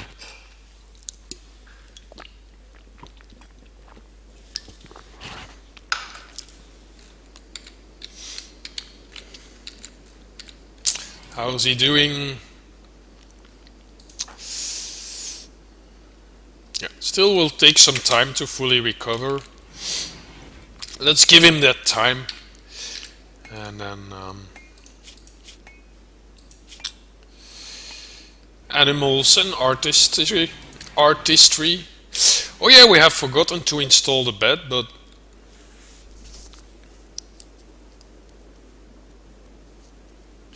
you have more colonists than you have colonist beds. Someone will lack a place to sleep. But that's not a big deal, because when he recovers we can change this to a regular bed, and so it becomes his bedroom. And when someone else is injured by that time, we could already have built another room, so it's not a big deal. A chunk of spacecraft has landed. Is that far away? Well, it's not nearby. I always forget to check what that gives. Is it just steel? To yield useful steel and components. That's important, because components... Oh, we do have 45. Less steel. We can afford to have someone over there. What else? Right, more rooms. Time to do some more mining. And let's go ahead and mine this entire thing away. So we have more room to build.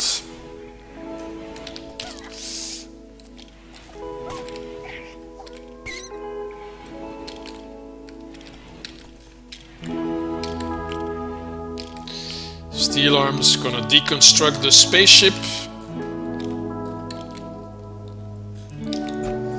Wait, while you're here, why don't you go here? And hold this. Just to check if we get a message when she goes nearby. I believe if there are sighters inside. Nothing. Interesting. Wait, let's just deconstruct. You prioritize deconstructing. How do you feed the animals? Well, you just put the food outside and they will eat it. I think you can restrict what they can eat.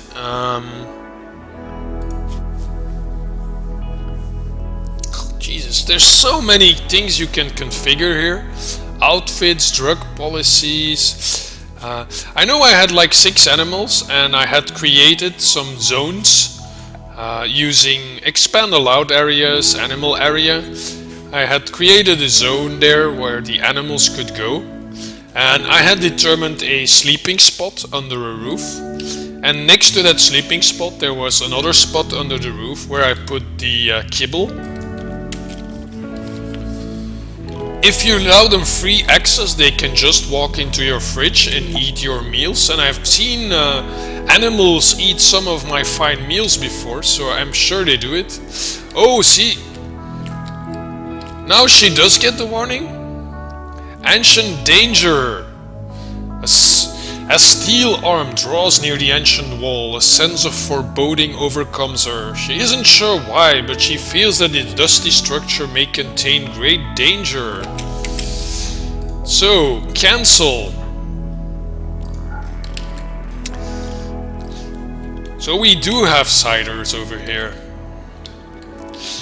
In my other game I got both messages at the same time. The game was pretty much sped up at higher speed, and I got the message about sensing more danger when the wall was already gone, and it ended up in a fight against them.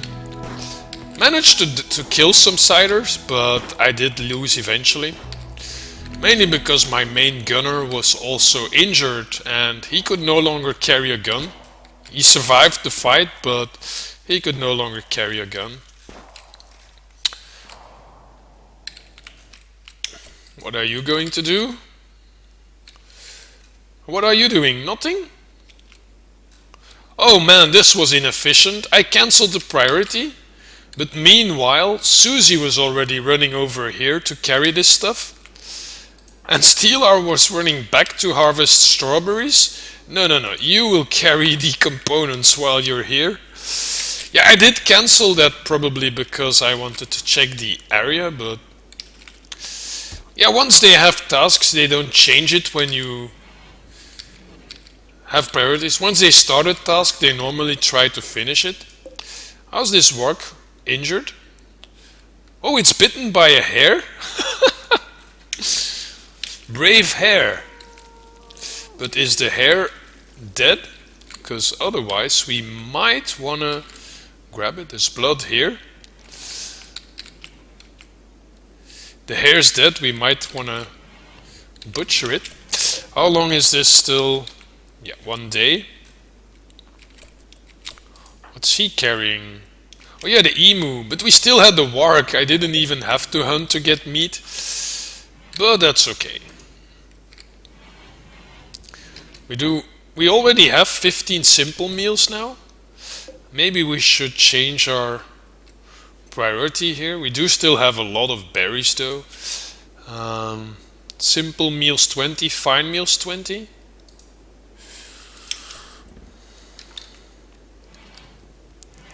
They breed so fast.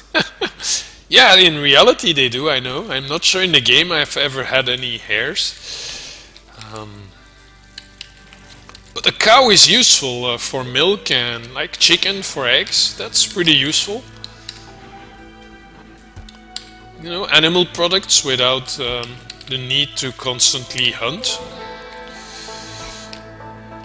Because if you hunt a lot, that does drain the wildlife in your surroundings. If you hunt too much, you risk overhunting and there being a lack of animals around you.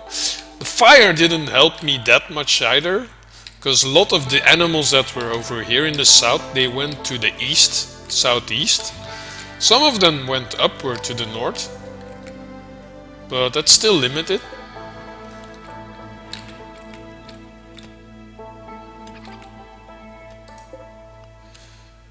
Another turkey. Oh yeah, we've already given the order to tame both turkeys.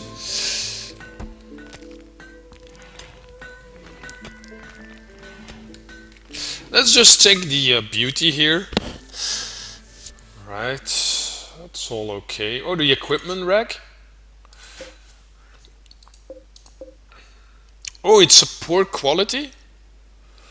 Damn it. And what's the stool like? Poor. What? Again?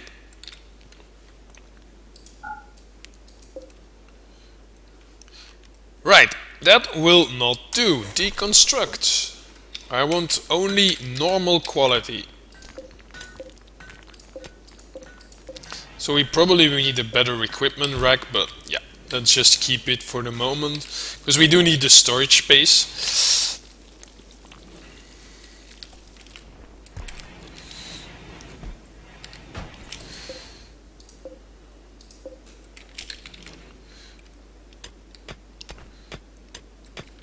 What are you gonna do, Colin? Meditating? Colin, you should be cooking, not meditating. Yeah, he needs some joy. Let him have a bit of joy then. Don't forget, his Yorkshire Terrier died. The poor man, old man with a frail back, and his Yorkshire Terrier died. Makes me so sad.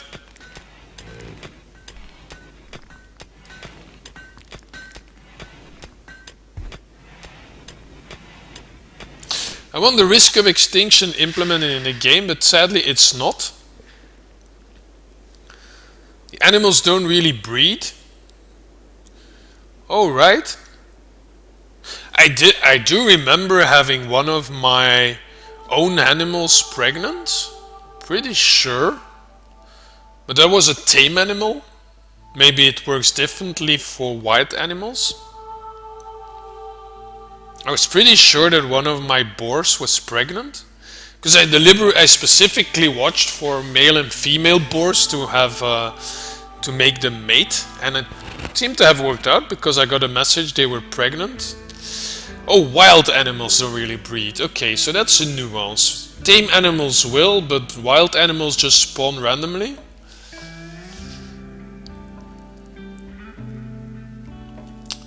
So in that case, it does make sense to kill the wild carnivores. However, if the carnivores, they often kill another animal, they eat some of it and they leave the rest of the corpse. So if you see the corpse, you can just drag it and you don't even have to hunt. Okay, it also means you don't get shooting practice, but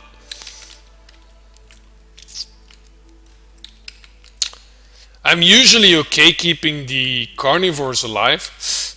Although the wargs, this is not the first time that a warg kills one of my pets. So I do start to think that I want to get rid of the wargs in the area. Just because they kill some of my pets. And they are a risk in that sense.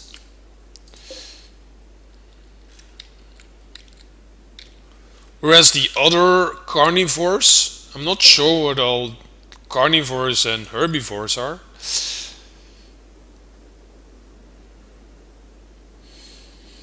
So the mega sloth is a vegetarian? Herbivores, yeah. Okay. But like a boar. Boar is a carnivore for sure. It's a pig.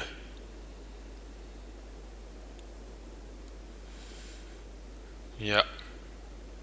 Doesn't really say herbivore, carnivore, omnivore. Trainable intelligence advanced. It makes sense to tame them. There is a risk they will attack, 2.5%. Yeah, that's the reason why I didn't. The reason why I selected the turkeys is because they're a lot easier to tame. And as soon as my animal trainer Croc will move up to level 9, then he can train the mega sloth, and that's what I really want, the mega sloth here.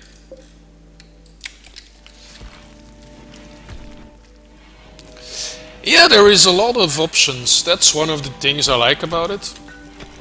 I've been playing the game somewhere, well, maybe about a year ago or something. I played a few games. I liked it a lot, and I stopped playing at a certain time.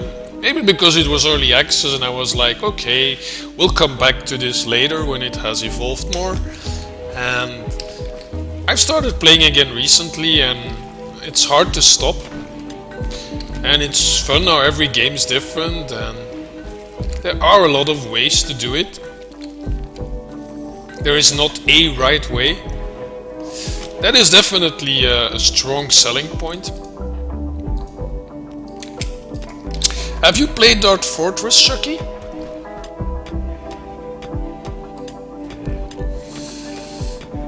I played from earlier, yeah. Probably a year ago or so. I'm not sure. I would need to check when I played this first, when I bought the game, but it's quite a while ago. But I've never really played for very, very long. I've never played like a full year or something.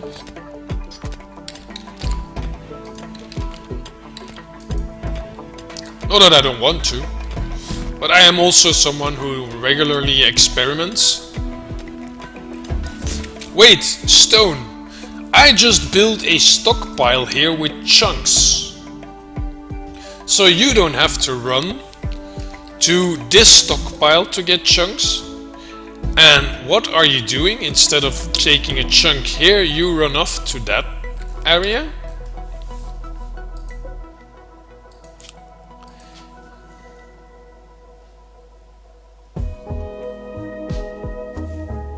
What? Why are you doing that? Is it because this stockpile has priority normal and this one has priority preferred? That you prefer to take something out of the less preferred stockpile because it's better to have it stored here, right? Oh no, this is full of steel slag, not marble. That's it. Why did they put all the steel slag in here?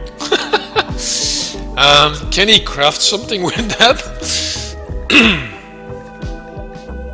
Can he craft something with steel slag to begin with? I don't think so. Okay, let's let's disallow steel slag.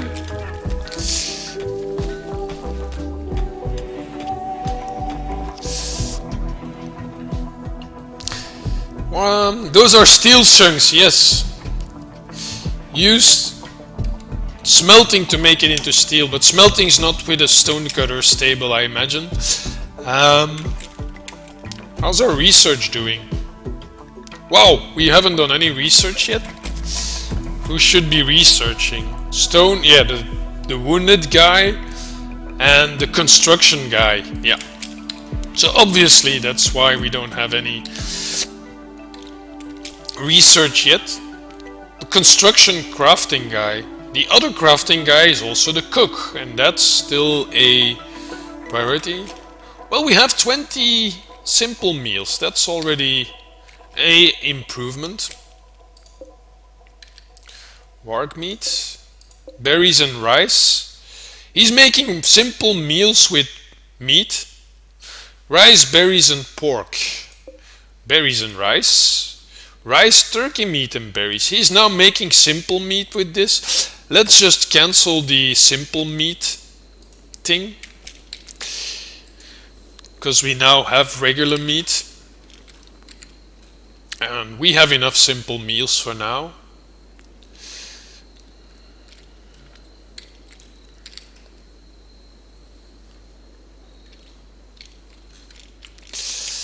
So you've seen Dwarf Fortress, but you don't think you'll ever play it. Well, I haven't played it much either, because I don't really like it, how it has no graphics at all, like really ASCII.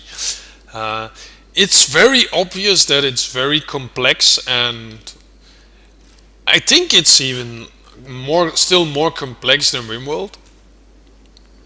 Especially since you have different layers, so you can go underground, and you have like 10 floors down, but it's much harder to visualize, because one, yeah, there is not even basic 2D graphics, it's just ASCII, and two, because you can only look at one level at a time.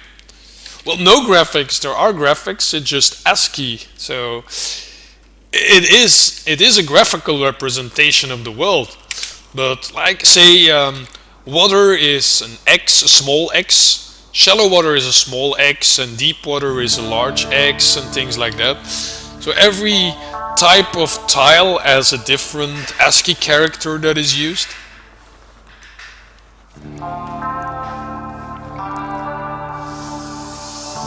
Got inspired by Dwarf Fortress, I imagine, and used the Prison Architect engine for it. Oh, is this using the Prison Architect engine?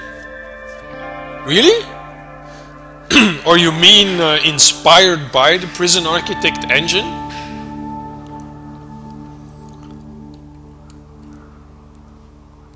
Well, it feels like it. It feels like the interface of Prison Architect combined with the lore and the world of Dwarf Fortress.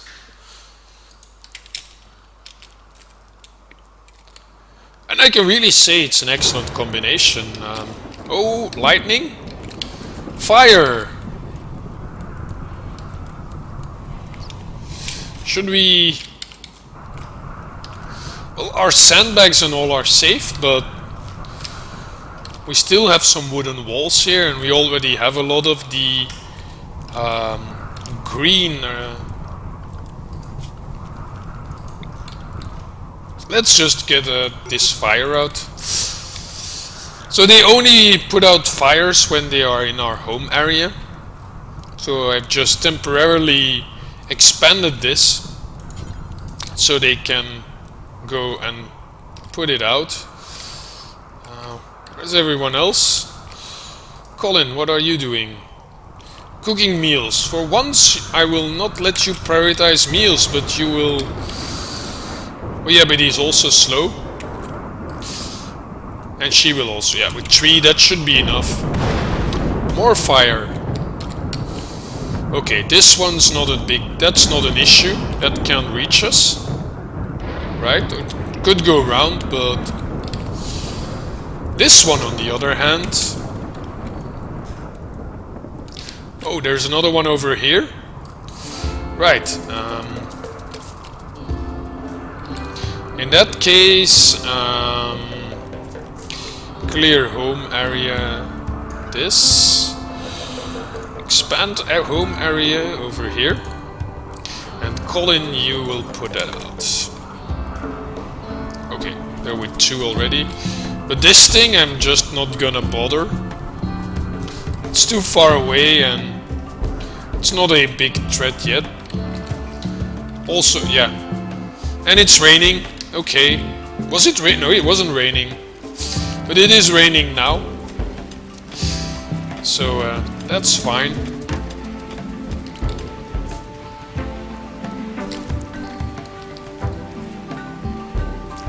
How's Croc doing? Yeah, he's recovering. You want rain.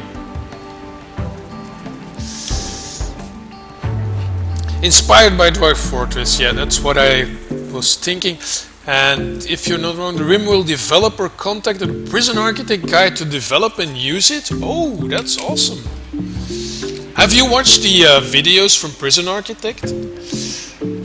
I bought Prison Architect about, yeah, at least 1 or 2 years before release, and yeah, now he takes the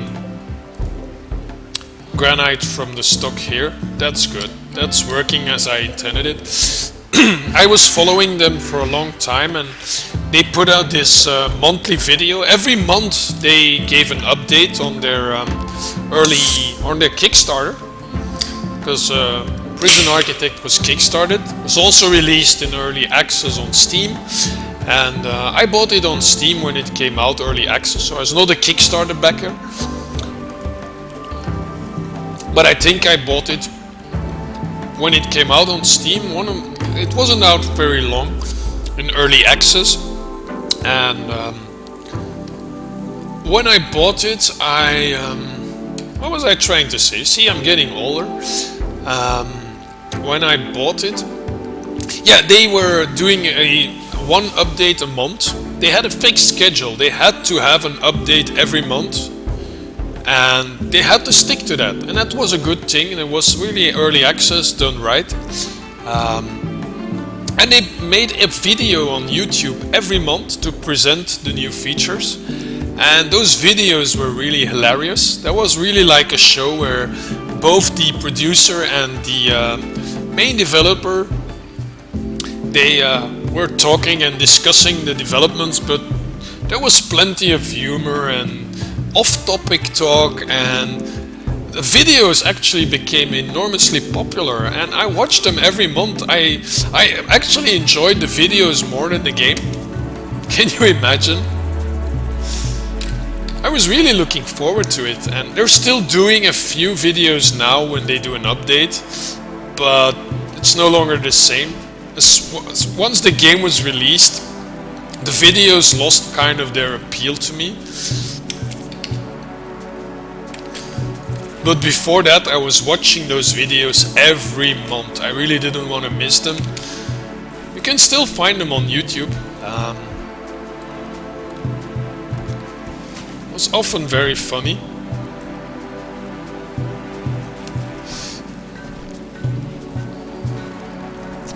Really? I must say I haven't checked out much of Rimworld. I've played it, but I've never gone to the wiki. I've never actually checked out the website of the developer. I hardly know the developer. I've only seen when you launch the game that there's a name displayed. The Sphere Planet. I think I should check those videos. Definitely will. Because I'm enjoying the game again, and I realized that I've done a bad thing of putting this game aside for so long, because it's really great. Paramedic, fully healed. Okay, so this is now your room. Wait, this is a good bed, so that's now your bed. And we will install a medic bed in your room maybe. But you need a larger room if we are going to put a medical bed there. So for now we're not gonna install a medical bed. But as soon as we got more space here, we want to have a medic bay. Maybe already something like a prison room. And a room for our research bench. Another thing is the secondary circuit for the batteries.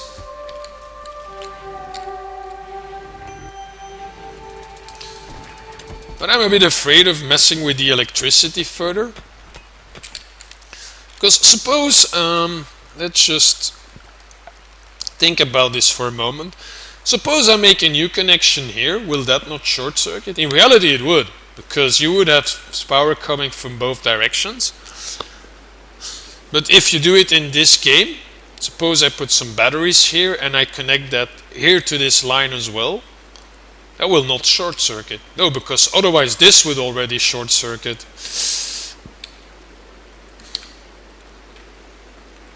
So we could already put some power conduits here and then later add the batteries. But where am I going to put the batteries? What I can do is, let's check.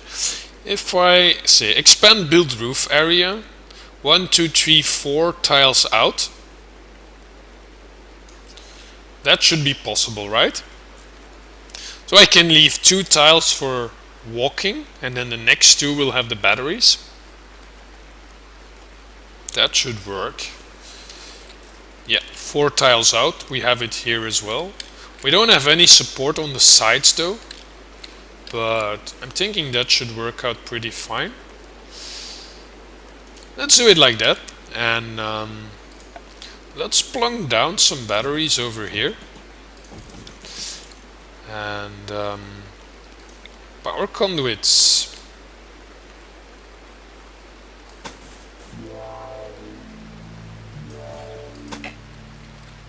Oh yeah, we can build power conduits through this. True. Well, we'll just build it around then. Let's cancel this. Power conduits. Like this. And then downward. To make our connection, right? Separate the circuit.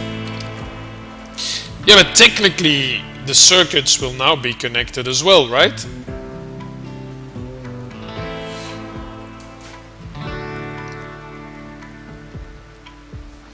can use switches. Yeah, I can use switches. So what if I put a switch here and break off this connection? Then this would be my backup battery.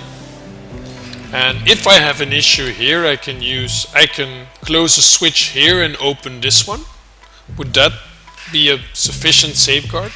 Or maybe switch from one to the other on a regular basis.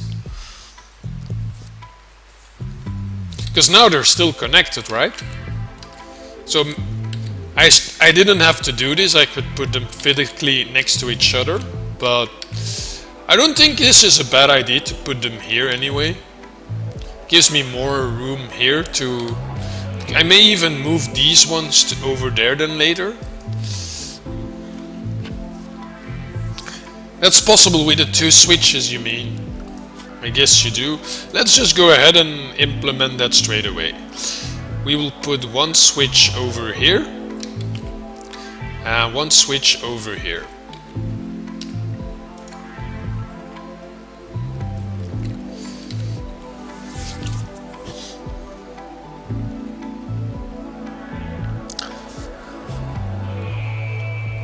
Will we have enough steel? Already mining here.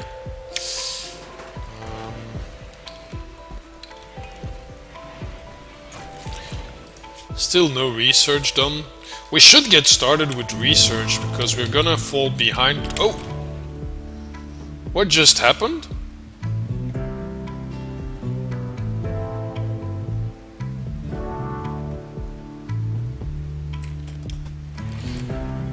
What just happened? Oh, they removed the power conduit to put in the switch, but they haven't built the switch yet. Who's gonna build that switch? To battery. To power switch. Okay, you're gonna build the switch. That's okay then. It's just very temporarily. Yeah, electricity is not my thing, just as I love IT, but networks is not my thing. And electricity, I'm not sure. My wife says I should study electricity and become an electrician, because that's a profession that still has some future to it. I'm not sure I would like that.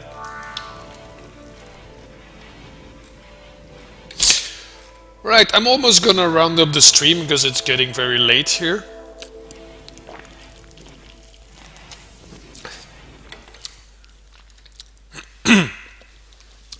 Just find it not common. Right. Well, the thing is that will the switch safeguard the one area, these batteries, when there's a short circuit here? The switch will not protect against... Yeah, it just switches power on and off. So that's still my question. If you said they don't have to, they can be physically next to each other, but if they are connected, then there is a higher risk of having a big explosion on short circuit. So what you say is you want two different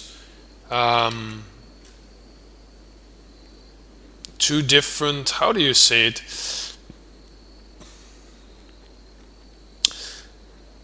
Different circuits, yeah, that's how you're saying it. But physically next to each other, but two different circuits. But if you have a different circuit, say you have one circuit going to these lamps, and the other one connected to the fridge and all. If this one short circuits, these batteries will be saved, but we can't use these batteries to feed this cooler then, because the cooler would only be connected to this set of batteries. So that's why I'm thinking of the switches. If I use the switch, I can have them connected, every electrical equipment connected both to this set of batteries and to this set of batteries. But does it actually protect them against short circuit? If there's a short circuit here, will the switch stop that? I'm guessing if we toggle power off, then that should safeguard it, right? Yeah, I think that makes sense.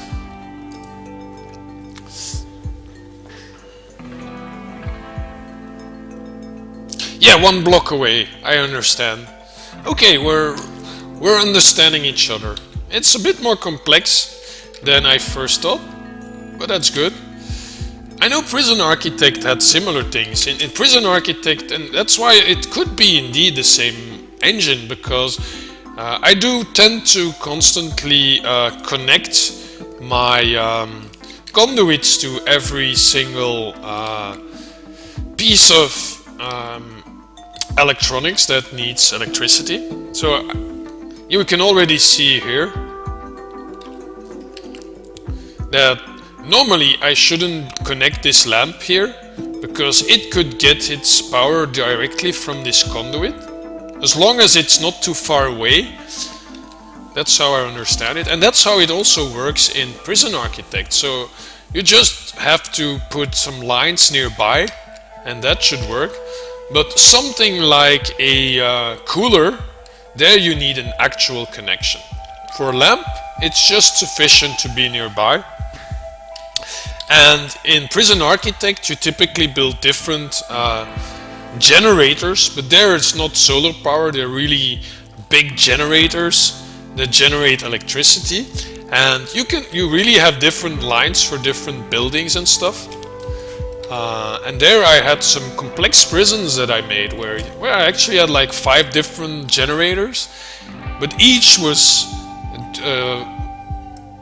only going to one area of a prison, so there was no backup plan. It's not like when one generator was damaged that another one could take over the power supply for that area of the prison. They were just separate circuits altogether.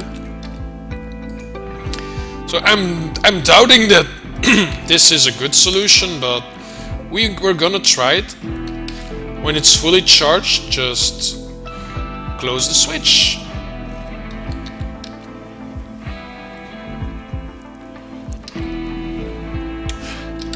Another thing that I'm wondering, if we're looking at it, aren't they still connected through the generators? Because the power circuits are running through the generators also.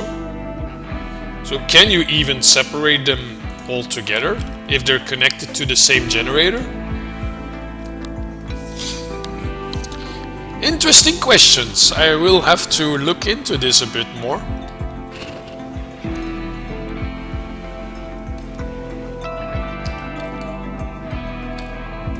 This one. If I say reconnect, useful when it's connected to an unpowered net, but there is a powered net nearby. Oh, yeah, right. But then we don't need it. But you mean I don't need the connection here? Oh, a mad animal. A wild boar. Right, some action here. Oh, but it's gonna go through the trap. I bet it's gonna go through the trap. What, it didn't trigger? Do the traps only trigger for humans? Looks like it. Right, steel arm. Oh, she's our melee character. Stone. You, get out here. Where are the others? Oh, they're further away. Colin, the slow guy. Get out here. Croc. Oh, you don't have a weapon yet? Well, do equip a weapon, but which one is the best now? The shiv? The club? I think the granite club's probably the best. This is only wood. This is steel though.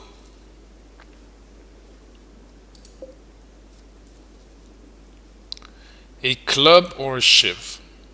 Maybe the shiv is better. Steel's pretty strong. Granite, yeah. Awful. They're both awful. I'm gonna take the shiv. Think that's the best weapon to equip. So Croc, you equip the shiv. Steel arm, you just got a knife. Around, oh yeah, it's got 80% chance, right? 80%, yeah. The victim disturbs the trigger. Yeah, it's not very clear from the description. On his head or torso. The description seems to mention that it's against people. Doesn't say anything here. Yeah, it's the same description. Okay, so it might have been random chance, it might not be, we're not sure. Hunt this wild boar.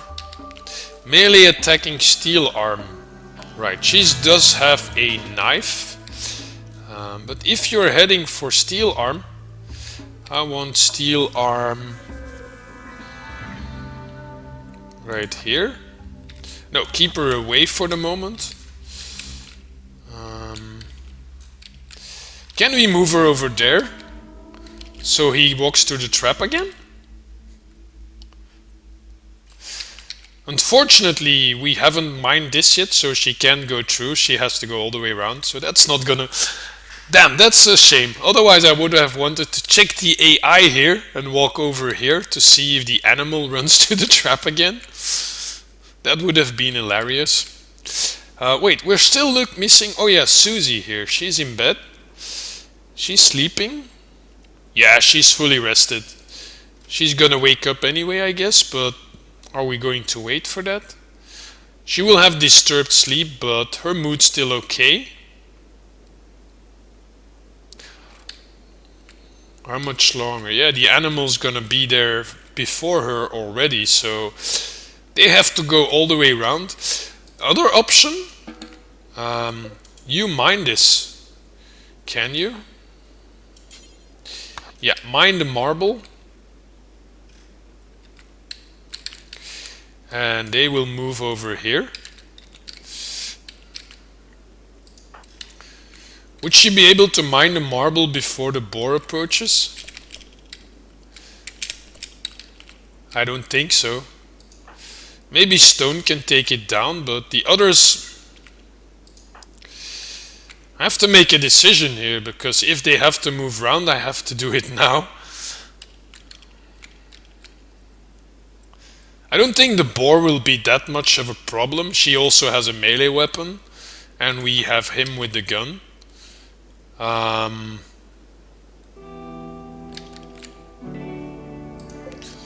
there's another warg over here. I do want to kill this one as well. I must not forget that. She's not gonna finish the mining in time, so let's forget that. Cancel that work. Draft. I'm gonna put you here.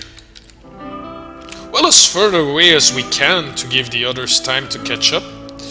And they will move over here then. And you, Stone, you will move over there. No, over here. Where's the fifth guy? We do have 5 colonists, don't we? So, oh yeah, Susie, she's sleeping. Okay, wake up, Susie. Wake up, little Susie, wake up. Yeah, I've got 3 people with long-range weapons, but 2 of them are all the way on the other side. They have to go all the way around because we haven't finished making a passage yet. Which is unfortunate. If we only had mined those 2 blocks before, that wouldn't have been an issue. So he's gonna fire. Is he gonna attack him now? Yeah, he's now gonna attack him. So, Stone, move up here. Oh, he's slow. He's slow. You, melee attack. Right, you move over there now. The others are gonna come in. Man, Stone is slow. Okay, we did it. No damage to one of our... Oh, he's still alive? Yeah. Okay, some damage. Right, dead. Okay, all of you. Croc. More traps, yeah, definitely. We also want to do our research so we can get turrets. I never used turrets before. So let's just check up on who was wounded. Steel arm. Left arm a scratch, left leg a scratch. She already had a scratch scar. Needs standing. Okay, but we don't have a medical bed anymore. So, steel arm. This is your bedroom. Right, this bed is now... No. Croc's bed is now the medical bed. And we will move his bed. We will install another bed for the doctor next to his patient. It's only temporary.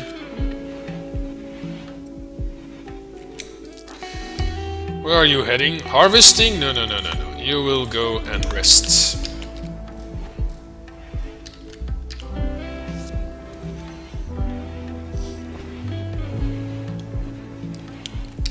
Things can go a lot worse, yeah. I've had some really bad things happen before. On the other hand, I'm not taking it too hard.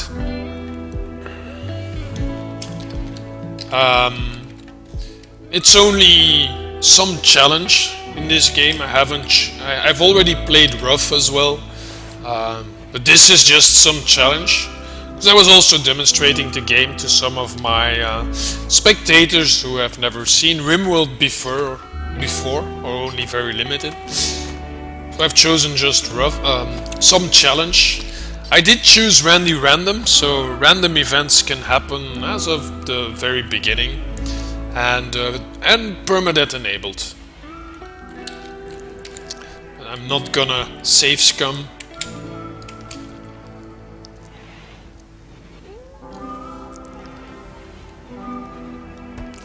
Yeah, 2 colonists left. The other one do some digging and intentionally starve him to death so the last colony can have something to eat. Oh my god. Oh, that sounds awful. I already had questions before from people asking if there was cannibalism in the game, and well, some characters have the cannibalist trait, but I've never actually had people cannibalize others.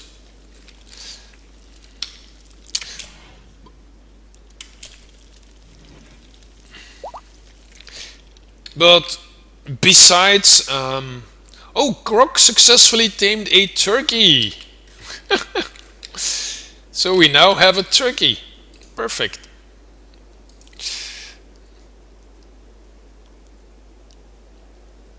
Watch as Croc attempt to tame me. Turkey 1 has accepted and joined Croc community. I've tried renaming them, but I don't think you can.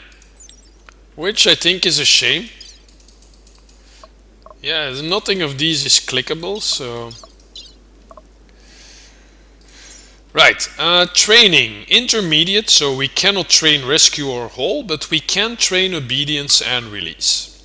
Which we will do. At least to give Croc, not that we want this animal for our defense, but it's to give Croc some training. And yeah, he still needs a lot more before he gets to level 9, but he'll get there eventually. They won't get mood debuff from it. Yeah, that makes sense.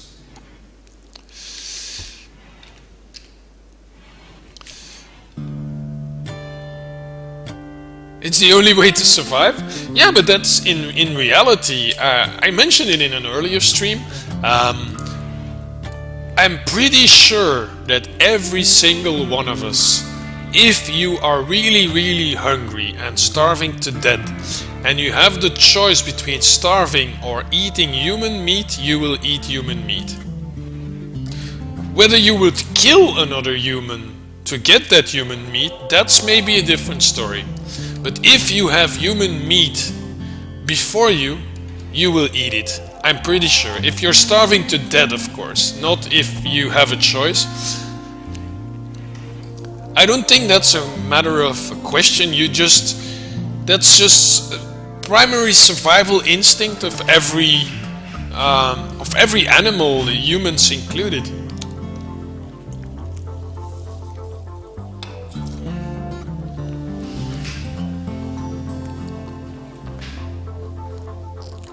Oh my god. Yeah, I can imagine that the game leaves a lot of playground to play really in an evil way as well. And in that sense, yes, I may be more civilized. But I think it's also fun to try things like that in a game. And just because you do something like that in a game doesn't mean you would do it in real life. So I don't judge anyone actually doing mad stuff like that in games. Here's our turkey.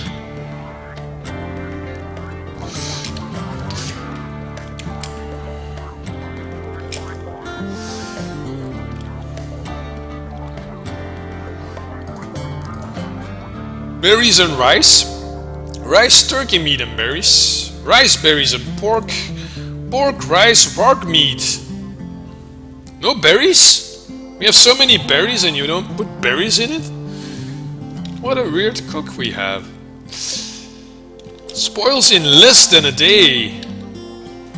Right. I'm wondering if we should keep this insect meat. It's gonna spoil in a few days. Oh, it's not. Is it? Yeah, it's getting warmer. It's 30 degrees and our refrigerator is not cutting it.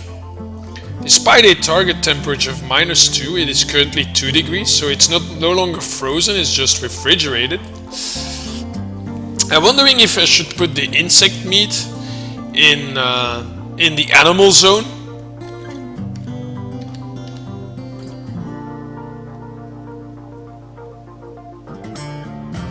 Attractive lesbian. Well, I had a game with only women and one of them was a lesbian. So you can already imagine she tried to seduce the other women, but they were not lesbians. So yeah, gay people in a game where you only have 3 or 4 people in a colony, that's kind of a problem. In reality, it's not as much because there's 70 million people on Earth. Where are they hiding? But yeah, in a game with only a handful of colonists, that can be quite an issue.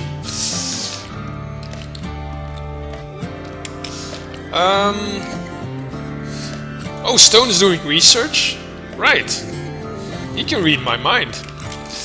And Colin, when you cook that meal, you have to slaughter the emu. And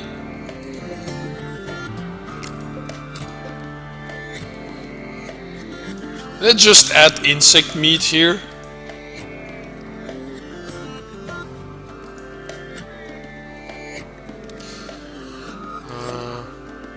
Oh no, those are meals.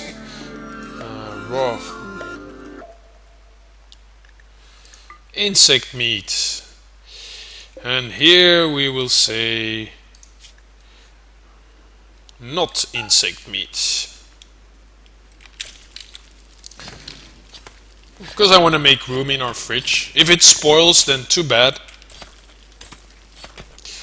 Yeah, the pet can eat the insect meat, that's what I was thinking. But if we put it outside, the insect meat will spoil even faster because it's not refrigerated. But I want to make room in our fridge anyway.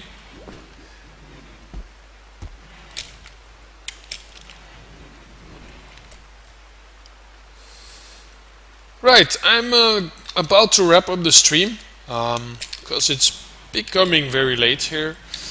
Not sure what time zone you are in, but over here it's 2 AM.